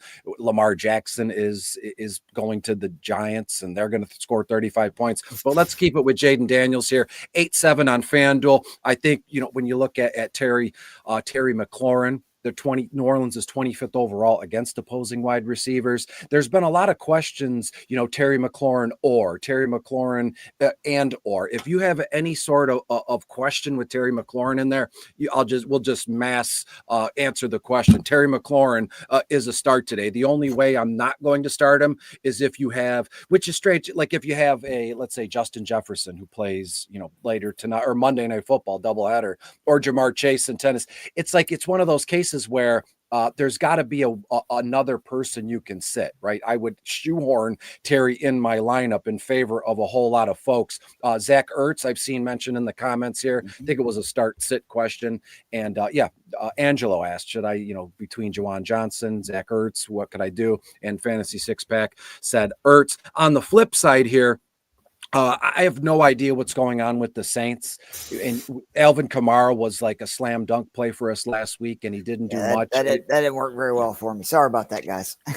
No, I backed it up just because it was just he wasn't on my radar because he's too expensive. But after you said it, you talked me into it. You should be a salesman of some sort, because I'd follow your lead anywhere. I do want to mention that Kendre Miller, who's they're backing up Alvin. I could see a spot here where this kid gets a lot of targets and touches. He's only 4.9 on FanDuel. So to me, Alvin Kamara can only do so much. And if there's a case here, like projected game script, if there's a case here where Washington, at the start of the second half, they're up 21-0, or, something double digits to 0, why would the Saints are toast already? Why would they, these guys are professional athletes. They want to play, but at what point do you say maybe it's under the radar? Maybe we should look towards next year. And Washington's rolling. They're hanging all these points. So to me, Kendre Miller could get the whole fourth quarter to himself in garbage time, and that's fine by me, right? You can make a living on garbage time. I haven't heard anybody talk ill or bad of garbage time in a long time, but anything in this game that you're into? Yeah, Brian Robinson. It's Brian Robinson's season. Most owned running back this week by far for me is Brian Robinson at 6,200. He was an RB1 last week, had a great game, 103 yards, 16 carries, touchdown. The big thing for me, the 4 red zone touches, that was his highest since week 8. And the reason I'm so high on him this week, Austin Eckler didn't play in that game. That's one of the reasons his red zone touches went up. That's one of the reasons why he had so many carries, despite, again, remember, that's a game that they were like up 30 at the half, and he still got 16 carries.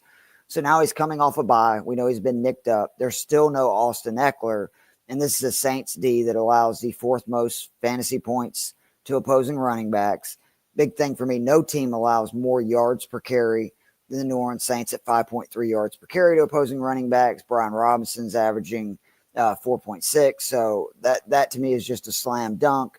Totally with you on the Terry McLaurin play. On the other side, because I do believe this game's going to be out of hand, like look at the Saints pass catchers, like MVS 4,500. The Commanders have given up a lot of big plays, like a lot of big plays this year. I know Jake Hayner's starting, but when you're down 30 or 20 or whatever it's going to be, they're still chucking. And MVS has proven to be somebody who has made big plays for the Saints. Their offensive coordinator is one of the smartest game planners about scheming people open down the field. That could happen again. And I get the Ertz play, but I actually would kind of lean Juwan Johnson over Ertz only because I think the Commanders, to your point, are going to win this game easily. And you got Johnson, who we saw without Taysom Hill on the field. You know, he's on IR. He was tight end 3 last week. Saw 5 targets, caught 4 passes, 50 yards, a touchdown. He's now seen 12 targets in the last 2 games. And Hill went out, I believe, around halftime in the previous one. So there's just not a lot of options to go. And what do we talk about all the time? These young rookie QBs, they tend to throw a lot to tight ends and running backs, which is also why I completely agree with you with Kendra Miller being, especially in multi-entry and stuff, a great play, because what is the benefit of having Alvin Kamara out there late when you just, again, gave him the bag and you're down 20 points? So I think that there is a lot of garbage points out there for these Saints pass catchers. I don't know how much I can trust MVS because of Hayner, but I do feel good about like the tight end, Juwan Johnson, the running backs. So those guys that are going to be near the line of scrimmage. Yeah, and if it matters, I have Brian Robinson Jr. What's he scored like eight touchdowns the last 10 games, and he missed. So I don't want to say a chunk of time, but what did he miss? 2 or 3 games, but it was he was banged up for several. Like he's had injuries. The bye is huge. Like he's going to be obviously full go. Yeah, and Eckler was out with a concussion for 1 or 2 of those games. So Jeremy McNichols was also in play. And in a case to be made here, I guess in a way, if Washington's going to get up and stop the Saints, and the Saints go, well, we're going to, just run a skeleton crew out there, Jeremy McNichols could get some run. He's not in bottom of the barrel. There was a point in time when he was, but I could see, what if this game ended as a Jeremy McNichols versus Kendra Miller kind of, RB off in the 4th quarter, and no one saw it coming but if it makes sense, Brian Robinson, 19 carries, at least 90 yards, a touchdown for him is a lock. If you want to, start an anytime touchdown bet that way, I'll write it down and we can revisit it through the broadcast. So B Rob Jr. is in there, and 2 to 3 catches for around, I'd say, 15 yards.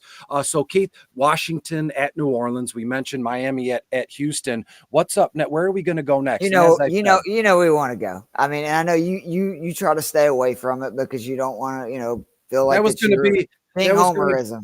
That was going to be you could talk about it, but that was going to be like my, grand finale, the fireworks at the end of the broadcast. If you want to say and that, then go right into my don't be a dummy, start your stud spiel. But if you want to touch on it. If not, I'd love to talk about, let's say, as I said, Washington 35-14. I have Baltimore to score 30 plus points, Cincinnati to score 30 plus points. But on the flip side, New Orleans is going to get beaten down. The Giants are going to get beaten down. Tennessee's going to get beaten down. But in an odd way, a lot of folks out there, the angel and the devil on the shoulder, everyone's going to stack the Commanders and the Ravens and Cincinnati. Why not get in on the opposing team? Every team except the Giants. I have them to score like 10 points here. But the Saints we talked about. I want to talk about Cincinnati, Tennessee first, if you don't mind, given the fact that, Cincinnati 6-1 against the spread their last 7 games versus Tennessee. You can get Cincinnati -10 right now. I have them to win by almost like 14, 15 points. So you could realistically take them -14.5 and throw that in a parlay. But when we look at Cincinnati, right, Joe Burrow is having one of a season that most people would remember, right, at quarterback here. And I'm not trying to, I know a lot of folks out there, if you're watching this, you're probably in on all the ESPN shows or the Fox Sports shows. And they brought up all the graphics. I'm not trying to steal their thunder because they got monumentally bigger audience than us. But Joe Burrow has just absolutely just wrecking, numbers and statistical, on a game per game. Passing touchdowns his last 5. That's ridiculous. And it's been so easy. How many times, on a single game slate, I make the video and then I edit the clips. And last time out, when Josh Allen had like 6 touchdowns, that was the easiest call ever. In the last few games, 300 yards and 3 touchdowns for Burrow. Lock it. And after game, people start to go, "Oh, I don't think he can keep that going, Chris. You might be, a dummy for doing that." And then as soon as he gets 3 touchdowns and over 300 yards, just late, more than likely it's late, you're laying in bed smiling. But when you look at the Bengals and even Jamar Chase, this dude leads almost every wide receiver statistical category right now of note: receptions, receiving yards, receiving touchdowns, yards after catch. I'm just making that up. I don't know who that is, but it could as well be him. But the Tennessee Titans, though, first overall against opposing wide receivers. But hey, I've always long said DVP is only a tiny piece of the puzzle on a quick broadcast or a 10-minute video or a TikTok clip. It makes you look, smart. It helps prove a point to a certain extent. But, Jamar Chase and Joe Burrow, I don't care if it was, a team of what's the most formidable opposing team, what's that? The Monstars, the from, Space Jam. Space Jam. Yeah. That's what I was going to say. Like, it doesn't matter. Like The Rock would say either. I could go all day with superlatives and cliches, but Joe Burrow, 8-6 on FanDuel. He's going to lay waste to Tennessee. I'm almost certain we see another 3 touchdown game from Joe Burrow, but then we got to give it out. Who finds the end zone? Jamar Chase twice and Chase Brown catches 1, or is it T. Higgins with 2 and Chase 1? Any way you slice it here, Cincinnati's going to go nuts and off. But on the other side of things, that makes me like Tennessee in a weird GPP kind of thing.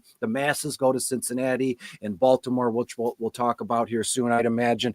But where are we going with the Tennessee Titans side of things? Will Levis has been not really good. I mentioned in the bottom of the barrel just because he's cheap in a game that's going to be a negative game script for him, but he's going to have to throw the ball, and he's turning the ball over. But I think the last statistic I had, it's maybe stuck in my brain from like Thursday, where he still has at least one touchdown pass over the last like 4 or 5 games, something squirrely like that. But he's also has a turnover in those games, more than likely an interception as well. But how can we fade Calvin Ridley in a game where expecting Will Levis to throw the ball? Let me double check this really quick. I have it in bottom of the barrel, but it'd take too much time to look it up. But Will Levis, I have him expected to throw over 30 passes, which isn't much in today's day and age, but 32, 33 touchdown, or excuse me, that'd be crazy. 32 or 33, attempts. He'll complete 20 of them. I do have him throwing for 2 touchdowns and around 235 to 240 yards. So to me, why can't we give it's the holiday season? I'm feeling generous. Why can't we say Calvin Ridley will find the end zone twice, right? In any form or fashion. And Calvin Ridley, 8-9 targets, 5 to 6 receptions, 75 to 80 yards. 1 touchdown for Ridley will be a lock. Guy's got 99 targets so much this year, 55 catches, just shy of around 740 yards. He's got 4 total touchdowns, which is strange. But when you look at the team and everything that's gone on over there, or lack thereof, 3 touchdowns receiving, 1 touchdown rushing here. But when we look at the Bengals secondary's weak. They're tied for 7th most touchdowns allowed to wide receivers all season with 14. So again, chalk it up. If we want to add in, what do we have so far? I forgot to write it down. Brian Robinson Jr., anytime touchdown. I'm going to throw Calvin Ridley in on that one as well. Anything here? You see you nodding your head, and it's a juicy game if you look at it the right way. I mean, Chase scares me a little bit just because I don't know if the Titans can keep up to where will he, have the monster game. I actually think T. Higgins is because I agree with you. I think that Burrow's going to throw at least 2-3 touchdowns, probably get around 300 yards. I just think that there's a chance it's the Higgins game. Maybe the Titans are, not going to do what a lot of teams have done recently, trying to basically play Chase one-on-one, try to take that away. That's usually good for Higgins. Also for the Titans, for the people saying their pass defense is good, I went and looked this week. I mean, yes, they give up the least passing yards per game. They played 3 rookies. They play in the AFC South. they played Malik Willis and Tyler Huntley instead of Jordan Love and Tua. Like there's a reason for that. It's not that they're this great pass defense. It's actually just the fact that, they've been benefited by, matchups and stuff. So completely agree with you there. Again, the weather does concern me a little bit because they're calling for like 15, 20 mile an hour winds. That's not the easiest thing in the world to throw on, but I still think it's not going to be a problem for Burrow and them. I think Chase Brown is a great play. I mean, 95% of the snaps you're playing against, in one of the best offenses in the NFL. And on the Titans side, completely agree with you. Like Calvin Ridley is the only guy for the Titans that I am okay playing this week, on DraftKings, especially in cash because of the volume. And this Bengals secondary, like it sucks. Like the reason Cincy is not in the playoffs and a team with a great record is because their defense is awful. Yeah, unless we forget Cincinnati's cold and nasty this time of year, and it's not that far north from Tennessee, which is warmer than most, in December, January. I'm not too sure. I know like in Georgia, you guys don't get too much snow or ice, but when you do, the whole state's effing shut down. Oh yeah, for like a week. We're hunkering down for sure. If there's any snow or ice, I'm not leaving my house. Up here, I can't leave the house, in November through, let's say, March without at least seeing one crappy pickup truck with some rusty plow on the front of it. So everyone, just the way of living up here, which isn't not like it's awful, but hey, Cincinnati, Tennessee, Cincinnati to win this one 31-17. And as I've said, Cincinnati 6-1 against the spread. Their last 7 games against Tennessee, you can take them -10 and they'll might as well lock it in at 7-1 against the spread the last 8 games. We got a time check here around 12:27 p.m. We're about 33 minutes away from lock. Angelo says it's cold in Atlanta today. My dogs don't want to go outside. Well, unless you have little dogs and you're going to put those little pee pads out there. Something about those pee. I'm not. We don't do that. Nah, yeah, we're not doing it. Like we got Nico, 2 little ones. You're not peeing in the house, bro. Sorry. Those are like, older single ladies, whether they've been divorced 4 times or, widowed, God forbid, but they have pee pads all over the house and there's little chihuahua turds. I mean, it's just like, just pick the dog up and take it outside. Like it's so weird. Imagine, I guess humans do that too, wearing a diaper, but could you imagine going in your basement in the corner and just peeing in a 5-gallon bucket because you didn't want to go to the garbage? I mean, I know they do that at tailgates. They fill up a 5-gallon bucket with kitty litter. A lot of, I mean, you got to be hard up. You got to be a hardcore stone cold drinker, alcoholic to go. So I'm going to piss in Philadelphia at the link in a bucket because whatever. Where are we going to go next, Keith? I mean, you touched you said the Ravens Giants. I want to talk that real quick because go ahead. Derrick Henry, look, was I wrong last week that the Giants actually came together and they did a decent job stopping Alvin Kamara? Yes, they did. All the stuff I said is still true. They still don't have Dexter Lawrence. They're without their best linebacker. And it's December. And if you don't know, that is when Derrick Henry becomes Superman because he has his highest yards per carry average of any month in December, his most rushing yards, his most touchdowns. I think Derrick Henry just goes absolute ham today. It's the same reason I'm okay with Justice Hill. If you look, all of his best games have came against very bad run defenses. So I think Justice Hill actually for cash or MME is an interesting play. Obviously Lamar, I like other options just because, again, I think they're going to run the ball so much. Same thing for their pass catching weapons. On the Giants side, the issue is since they've lost Andrew Thomas, they get no protection and they can't throw it down the field. That's why Malik Neighbors has, disappeared. But that doesn't mean that if you like, say, a Daniel Bellinger, who I really like this week, 2,800, if you're looking for a tight end in cash, we saw Theo Johnson go on IR. Last week in the first game that Bellinger took over the starting role, he saw 7 targets. He caught 5 passes.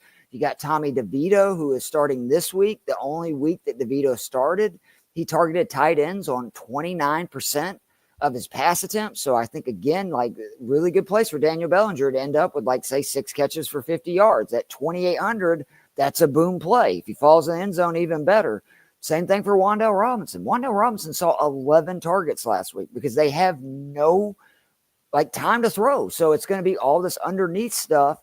If you think like me, the Ravens are going to be up because they're going to run wild on them. That's good for guys like Bellinger and Wan'Dale Robinson, who are, cheap I'm sure, on FanDuel and DraftKings.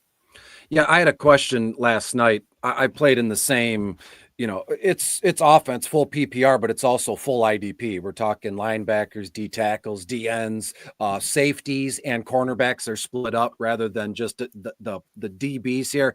And the question was, if I remember correctly, Zay Flowers or I had this big speech planned and then I forgot who it was. I know it was Zay Flowers versus, might have been like Sincere McCormick or something like that. Oh, no, it was Sincere McCormick versus Jalen Warren, but it was Flowers, or excuse me, this is bringing the show down, just bogging it, bringing it down to a halt. But it was Flowers or Brian Thomas Jr. That's who it was. And, I was in on the Zay Flowers thing, and that's what started my mind with the start your studs mindset, which needs to be mentioned almost every time this year because it helps take away, the burden of second guessing yourself and going from there. But Zay Flowers, it's like, well, Baltimore's going to, it's that time old nonsense. Well, Baltimore's going to get up and it's going to be a Derrick Henry kind of game. Well, how did they get up? How did Baltimore get up in the first place, right? I have Zay Flowers locked to score a touchdown. And again, if Zay Flowers, only three or four receptions for 50, 60 yards and a touchdown in your starting lineup, wonderful. If you don't start Zay Flowers for Brian Thomas Jr. because you're expecting more, what could you live with, right? Could you live with losing and having Zay Flowers on your bench? Or if you lose with Zay Flowers in your starting lineup, doesn't matter much, but I'd be able to wake up tomorrow and be like, I made the right decisions. The burden is all on the players, right? But when you look at Derrick Henry, one thing I'll say here, and we'll split, I have Baltimore, as I said, 34 to 35 points to 10. The over has come in 7 of Baltimore's last 9 games. I'm actually in on the New York Giants, the under, the total points that they score themselves. You can get my under 13.5 points for minus 130, or what I'm into, the Giants under 10.5 points. You can get that for plus 124. Nice little sprinkle on your anytime touchdown bet, which I'm going to add in. Derrick Henry scores twice here today. That's just, it's too easy, right? One touchdown, it's probably, I'm just going to guess, it's minus 110. There's no money to be made on one touchdown for Derrick Henry, but I have 23 to 24 carries, around 120 yards. That's a floor for him. 120 yards and 1 touchdown. That's a floor. I'm locking that in across the board anywhere I can get my hands on it. A touchdown. I think he catches a pass or two for another 10 or 15 yards, which isn't much, but Henry zooming to the top of the RB charts today and for the foreseeable future. I'm gonna stick to what I had here. The New England Patriots are in Arizona, if you don't mind that, Keith. The Patriots go to the desert. Over under there's around 46 total points. You get Arizona minus 6.5, which I think is solid. But I do have Drake May mentioned in bottom of the barrel. And why would we do that? But Drake May, he's got a kind of a built-in floor. He's got a built-in floor with his rushing yards. He had 55 last week on the ground. So you're already looking at, 5.5 points before the game even kicks off. And the dude's going to throw for probably 150 is low, but lock him in for 200 yards, which is more points. And facing Arizona 10th overall against opposing quarterbacks in this game. I have the Arizona Cardinals to win this one. Kind of, and I wouldn't say, I'll give you a final score and you tell me if it's convincing fashion. Could be one of those box scores, for you box score watchers. I'm one of them. What the heck? I mean, it tells you a lot when you go from there. Arizona to win this one around 28-17. I could see it flip and it's 28-20. So a difference of like a touchdown and a 2-point conversion. Would you say that's convincing fashion, Keith, or multiple choice? That's A, or would you say B? Arizona really got to them, blew them out, and the final score makes it look a lot closer because they relaxed in the fourth quarter. A or B, Keith? I would say B. B. That makes sense to me too. New England Patriots 4-2 against the spread their last 6, and so if we have Arizona to win this one, or I do, I won't want to lump us in here. Which way are we going? Drake May is a wonderful play in DFS formats. Only 6'9" on FanDuel. On DraftKings, he's only 5'6". There could be a case here where actually it isn't the case. I've actually put my money where my mouth is.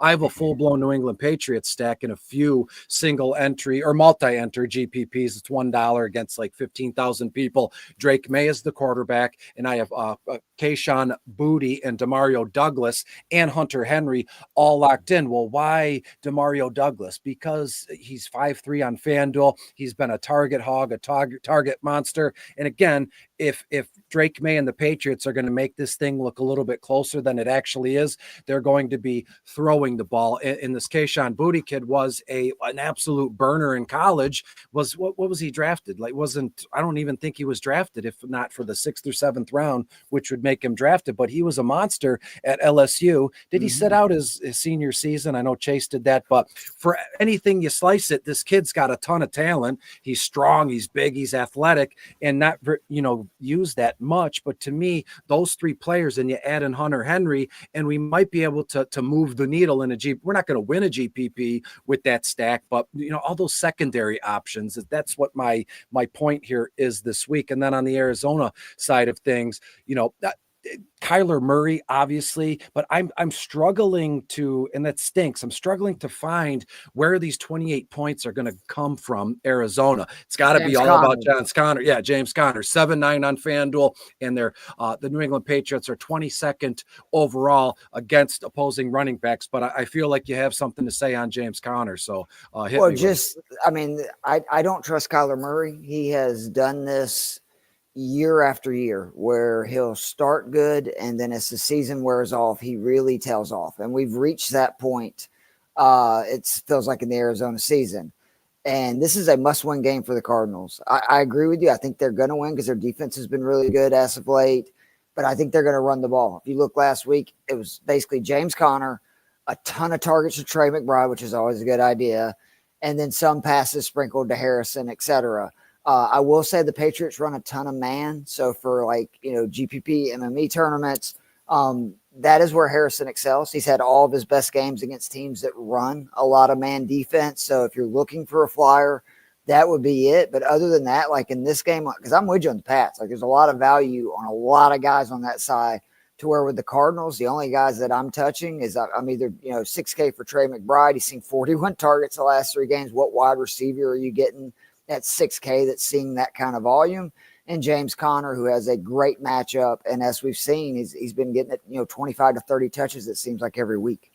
Yeah, and when we look at the real life football standings, we know that LA won on Thursday, so they're now 8-6, and they're the first team outside of the wild card bubble. It goes Minnesota, Green Bay, Washington, 1, 2, 3, and then the Rams are right there at 8-6. Same division as Arizona, the NFC West. So Arizona's got to keep winning to keep pace if they have any sort of playoff hopeful kind of things. Your Falcons are right there at 6-7. Speaking of a must-win game, I know that's Monday Night Football, so we'll save it unless you want to touch on it briefly as time. The game I really want to talk, because I think that this is just DFS gold this week. Cowboys Panthers, so much value in this game. Like Rico Dowdle across the board has become all of a sudden in the last few weeks. I built around a dozen different Dallas and Carolina game stacks, ones with Bryce at quarterback, ones with Cooper Rush, and then you fill it in accordingly. Where's your head at here? Yeah, Dowdle for the Cowboys to me is a must. Since week 13, 40th in rush attempts, 1st in rushing yards, 6th in yards per carry, 1st yards after contact, 4th missed tackles forced, 1st in carries of 10+ yards, and Carolina gives up the most rushing yards in the NFL. So that's a smash. And then on the Carolina side, I do like Bryce, but I think there's other values there that I like more. But like Hubbard at 6,500, now with Jonathan Brooks on IR, they have other backs that are banged up. He may play 95% of snaps. And this is a Cowboys D that allows 100 yards per game to running backs, 4.5 yards per carry, over a touchdown. They also allow 4+ receptions. And then Hubbard among running backs, 6th in rushing yards, 10th in touchdowns, 8th in expected fantasy points per game, 15th receiving yards, 9th in routes run. So like he's in a ton of lineups. And then the other guy really with Janu Smith is just pretty much 100% of lineups. It's Adam Thielen. It's a guy I talked about last week. And it's everything I said. Like last week he went in 9 of 21 games. He scored 20 plus points. He went right back, scored 20 plus points again. His last two, 21 targets, 17 receptions, 200 yards. He's seen 7 or more targets in 13 of 22 games that Bryce Young starts. And this is a Cowboys secondary that it was bad, and then they just lost Diggs. Diggs is out now for this game. He's on IR, and they're already allowing the 8th most receptions to wide receivers and number 1 wide receivers in just the last 3 games, 21 receptions for 448 yards and 3 scores. Adam Thielen, to me, is just a smash play. Like, I love it. And there's a ton of, to your point, I have cash lineups where I have 4 guys from this game in a lineup because I think people are sleeping on this, seeing, the Bills, Lions, and some of these other, Texans, Dolphins. I actually think this is the one because these are 2 really bad defenses and 2 offenses that are starting to play pretty well. You pro. Sorry, I'm looking at my phone and I mute it because I don't want to, every 2 seconds while you're talking. But the tail end of the last show with Mike and JJ and them, they were mentioning Cooper Rush and I was trying to, I was there, I was, in the studio, but behind the scenes, Cooper Rush is in a beautiful spot this week. When you look at him, 6'8" on FanDuel, 5'2" on DK, coming off his second multi-touchdown game as the Cowboys starting quarterback. Obviously, he threw for 183 yards, 2 touchdowns, but he did throw an interception against Cincinnati, more to my point, at least with Tennessee and Will Levis to a certain extent. Rush 6 touchdown passes combined over his last 4 starts. Week 15 faces the Panthers defense. They've given up 24 passing touchdowns in 24. He gets rid of the ball quick too, which is the one concern. The Panthers have had a crap ton of sacks. Rush for his career only 1.2 sacks taken per game. So I don't think the pressure is going to be a big deal for him. No, and he stood in there more than enough times. There was even even last year, if I'm not mistaken, Cooper Rush had to start a few games for Dallas, and even before that. So Cooper Rush is he a high-end professional quarterback? Really good backup. Really good backup. Playing quarterback in the NFL has got to be next to impossible. Have any of you ever seen, like the vision of the quarterback in a full-blown, full speed snap in the NFL? It's insane. When we look at it from a camera view that's like above, like a drone, and you're like, oh, that guy's cutting and going through progressions. But you have how many people? 5, 6 guys that are rushing you, and they're all massive human beings, and they want to smash you. They're going to pile drive you. Like, didn't Kevin Owens do that to Cody Rhodes last night? Yes, of course, off the air. I wish I had done it during the show. That's why I love the way they're starting to do that and build that. And like he tucked it was like a upside down, like a pedigree pile driver, and Triple H was pissed at the end. I love that original belt, the Eagle belt. But hey, as we were talking about Cooper Rush, Carolina's been a little bit stingier when it comes to passing yards allowed. They're on average allowing around 214 yards a game, which is 12th in the NFL to opposing quarterbacks. But hey, if I could tell you Cooper Rush is going to finish with 214 passing yards and 2 touchdowns at his price tag, I'm locking that in all day and tomorrow. When we look at Bryce Young, he has been I added him in bottom of the barrel at the beginning part of the season. Then it went away for a little bit because he wasn't, they took the starting gig away from him. But then since they've named him the starter again, he's looked okay. Has he looked like the number 1 overall pick? Absolutely not. Will he ever achieve that? I hate to say that. I hate to say no, because I've always liked Bryce Young, but to me, it's like kind of Justin Fields in Chicago. The Chicago Bears failed him. Fields still has the talent, and Bryce Young has the talent, but the Panthers are bums in terms of their front office and everything. But he's going to be the starting quarterback this week. I have him around 20 to 21 completions, around 210 passing yards, which is a little bit, ambitious, right? We're looking at it. You can lock in that same statistic as we did how many times with Justin Fields, let's say, and Bryce Young, where, going to run for, 20 plus yards and a touchdown, but he's only going to have less than 200 yards passing because the team around him just cannot help him get it done. And again, he was one touchdown pass completion away from beating Philadelphia in Carolina, which we'd still catches the ball, they would have done it. Like that was a drop too, which we're still talking about. So to me, Bryce Young, just that, I'm not a moral victory guy. I'm not saying that last week was a moral victory, but we can see that Bryce Young, has it in him. The kid's a gamer, right? He's a decent football player, playing quarterback, and he's going to target his guys. Like, as you said, you cannot look away from Adam Thielen, given the matchup, given where I think this game goes. Final score wise, I actually think Carolina wins this one around 24-21. Would not be shocked to see it within a point, 24-23. But this only thing that shakes me, but I don't care. Dallas 5-1 straight up their last 6 games in Carolina, and you could just flip that. Carolina's 1-5 when hosting Dallas here, but I'm taking First Carolina. time Carolina's been favored in almost 3 years, which is insane in the modern NFL. I know that. What is that?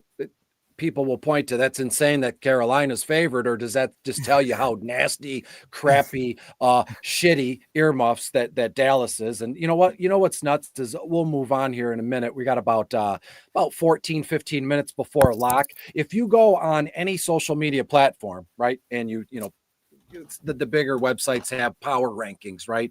1 through 10, and Dallas is in like the top, like in the 25 or something.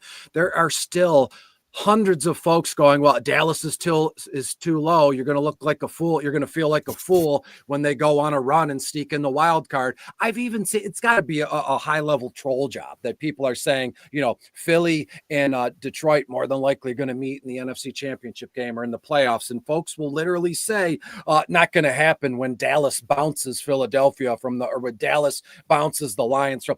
You got to just be, I'm stuttering and stammering because it's just ridiculous. And you click the profile photo and you're like, I truly think that guy, he's not a troll. He truly believes that Dallas is going to go on a run and make the play. It is what it is. You're going to have a top 10 pick, but hey, don't mind me. Where are we going to go next? I mean, we got 13 minutes. We could make a case for Indy Dallas. Jags is the one for me, because I think Jags again, worst pass defense in the NFL. And I mean, it's across the board metric wise. I'll make you a deal. You can have the Jets in Jacksonville. I'll have nothing to say. And then how about I take Buffalo at Detroit and you mute and you go. I would never do that to you. Go ahead. That's okay. What a fair trade, right? Yeah. Jacksonville and the Jets versus we'll build lineups and see how that works too. Rodgers to me is a great value this week in DFS, especially on DraftKings. He's 5,400 for cash. Finally went over 300 yards. I know he's a douche. I get that. I don't care. Like, I'm trying to win money. That's what I'm about. And what I like is you can stack him with Adams and Wilson very reasonably. I know Breece Hall is going to play. We know he's banged up. Jacksonville's much better versus the run than they are versus the pass. And then again, the Jaguars run man all the time. Devontae Adams and Garrett Wilson both feast versus man. Adams' target rate goes up from 24% to 34%. Wilson's fantasy points per target are almost a point higher versus man than they are versus zone. So I love those guys on that side. And then on the Jag side, like, there's 2 plays that I really like. BTJ is really more of an MME play, but just a reminder, last week they threw it 11 times in the second half. 9 of them went to Brian Thomas, and he caught 8 of them. So I think they figured out we're just going to throw it to our best player and see what happens. And the Jets give up a ton of big plays. And here's Brian Thomas Jr., who's top 20 in yards after the catch and deep targets. And then Brenton Strange is somebody I think a lot of people are sleeping on, and I do like him for cash at 2,500. We know Evan Ingram is on IR. We know Mac Jones likes to throw to tight ends. Brenton Strange was a top 10 tight end in 3 of the 4 weeks that Evan Ingram missed earlier this season. I think the Jets are going to be up. The Jags are going to be down. That means more throws. And I think Brenton Strange at 2,500, it's a very good chance. We're looking for 3-4x, right, of their price. So he only needs 7.5 points for 3x, 9 for 4x. Like, I think that's actually a pretty good deal.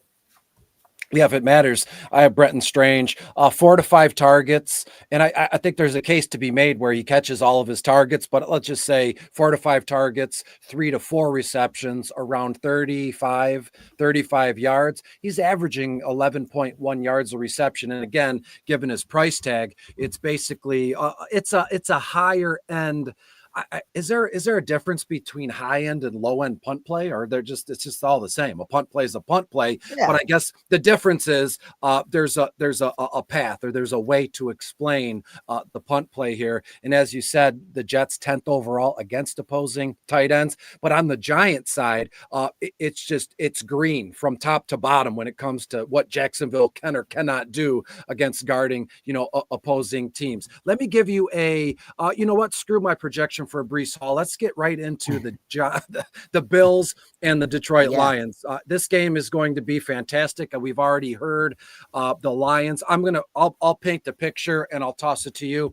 Sure. The NFL has finally, after a few years, given the Lions the okay to paint the Lions logo black on the center of the field. The Lions are wearing their all black uniforms. On the flip side, the Buffalo Bills are wearing all white. It's going to be black versus white, which is not a smart thing given the way the society is today, but this is football, people, just uniforms, and we'll go from there, not trying to dig any deeper when we get from that. But you have Josh Allen, the leading MVP candidate against Jared Goff, who's been laughed at or said, well, yeah, maybe he's in with the MVPs, but Josh Allen is on his own kind of hill, however you want to say it. The way to attack this game, in my book, would be the Buffalo Bills wide receivers in comparison to the Detroit Lions running backs. DVP paints that picture as well. When we look at some of the recent betting trends, Buffalo 6-2, their last against the spread, their last 8. The Lions 15-5 against the spread, their last 20. Dan Campbell's been a godsend for us sports bettors. He's been fantastic against us, helping us with the spread. But the under has come in last 7 games between these two teams. They've met on Thanksgiving a few years ago and like at the tail end of seasons, and it's just been like a blowout for Buffalo. But this is a different game, a different process. Where are we going here?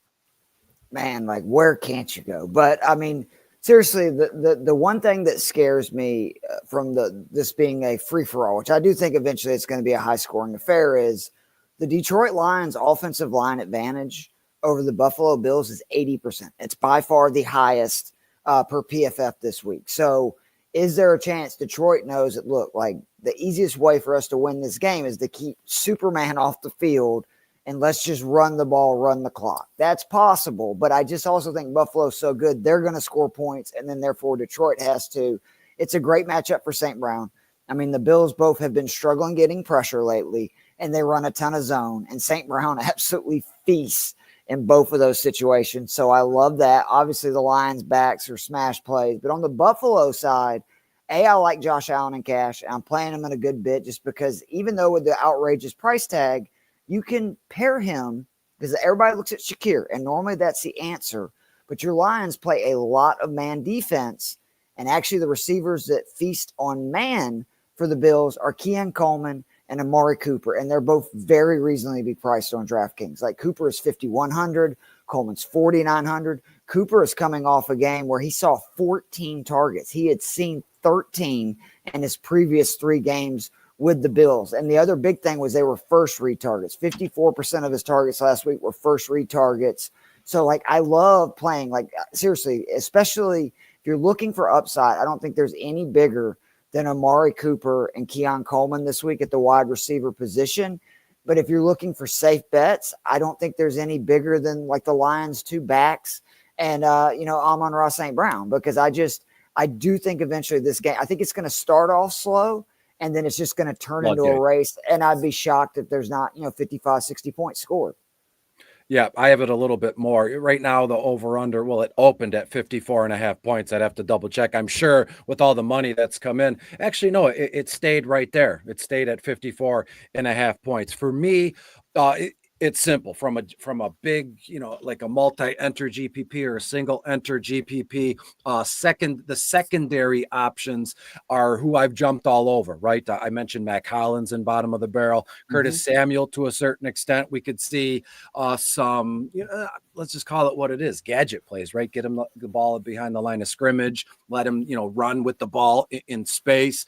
Ty Johnson is in play for me as well. And you could call, it's not like I'm the end all be all of DFS when it comes to price tags and what constitutes a punt play or a cheap play. But Khalil Shaker he's $7,000 on FanDuel. I've always set the minimum around $6,000 on FanDuel at least. But to me, he's obviously in play as well. And on the other side, I get so worked up, not just because it's the Detroit Lions at home, Buffalo, the 425, the CBS game, it's going to be getting dark and cold. It's all everything you want in terms of a story. Everything is here. And as I'm talking about Buffalo, right? The punt plays and the cheap plays just kind of, they fade away. I talked about Curtis Samuel, Mac Hollins, and I'm already trying to talk myself into James Cook and Khalil Shaker, which are not punt plays. Cook is $8,300. Good luck running on Detroit though, right? Like it's so hard to run on you guys. And they're getting literally a handful of players back on defense. They've weathered the storm. I know this is DFS, but we got 5 minutes. But they've weathered more than weathered the storm when it comes to defensive injuries, right? That side of the football was absolutely decimated. Yet they're playing ridiculously. And I also heard last night that the Lions have called up Jamal Adams from the practice squad. So Jamal's going to be getting some action here today on the defensive side. Been working out with the linebackers, and again, prime Jamal Adams was another beast, a monster, like a top 5, top 3 IDP player in his day, along with Darius Leonard. Remember him and for the Colts here. But on the other side, as I was getting to the Detroit Lions side, there's not too many cheap options given the fact that they score, averaging 30 plus points a game. And the Buffalo Bills 4th overall against opposing quarterbacks. And Jared Goff, does that really matter? You can go across the board on all social media formats, and you can tell who does not watch football and who doesn't, or who watches the box score. All you got to do is pressure Jared Goff, and he's going to fold like a chair. That just tells me that narrative's gone. Let's get past this, okay? Yeah, that's just your generic, that your generic black and white. You could just toss that out there. If you're some dork bum at work, you're wearing a tie and at the water cooler, and you just say you don't know anything about football, and you just throw that out there, and oh yeah, you're right, because it's standard. You get pressure on any quarterback, they're going to fold. But last I looked, Jared Goff is among the, if not the best quarterbacks in football when he's blitzed and when he's getting pressure. They're at home. These fans are going to go nuts. One of the fans got their tickets revoked because he was doing this to Mr. Soft Matt LaFleur in Green Bay. But hey, Gibbs and David Montgomery, a safe bet for both to score a touchdown. And if Amon-Ra is in on that as well, the Lions are like a ridiculous at this point. I think they're like 28-3 when all 3 of those guys score a touchdown. That could be the same here. Tim Patrick is in play for me as well, just because of, you might say this is the prototypical chasing points. He scored twice last week, first touchdown since 2022 or 2021, but it's a all hands on deck approach for this game, and that's what I'm getting at. There's no, I could rationalize and talk about any form or fashion of this game. Sam Laporta, Brock White, Dawson Knox.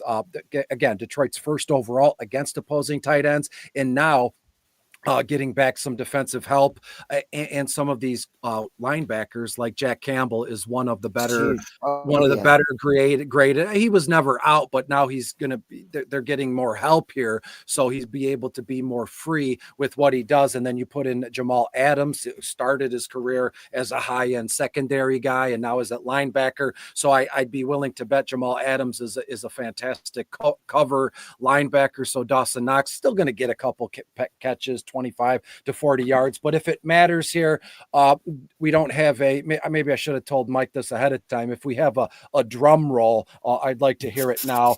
If not, I do have the Lions, not a homerism. Granted, I am a huge Lions guy. I have the Lions to win 31-28. So it's definitely going to be over, without a doubt, the highest over-under of the slate here, 54.5 points. Give me the Lions to win this one 31-28. I would not be shocked if in the last like 2-3 minutes of the game, that's the score, 31-28. They give it to Buffalo. Buffalo and Josh Allen put something together and they score a touchdown, give the ball back to the Lions with 45 to 50 seconds, and the Lions go down and score as time expires, or there's 3 seconds left, you have a squib kick back to Buffalo and the game is over. Oddly specific, I know, but when I get on a roll, I get on a roll. So before we split, Keith, anything to say, anything you're working on you want to promote briefly?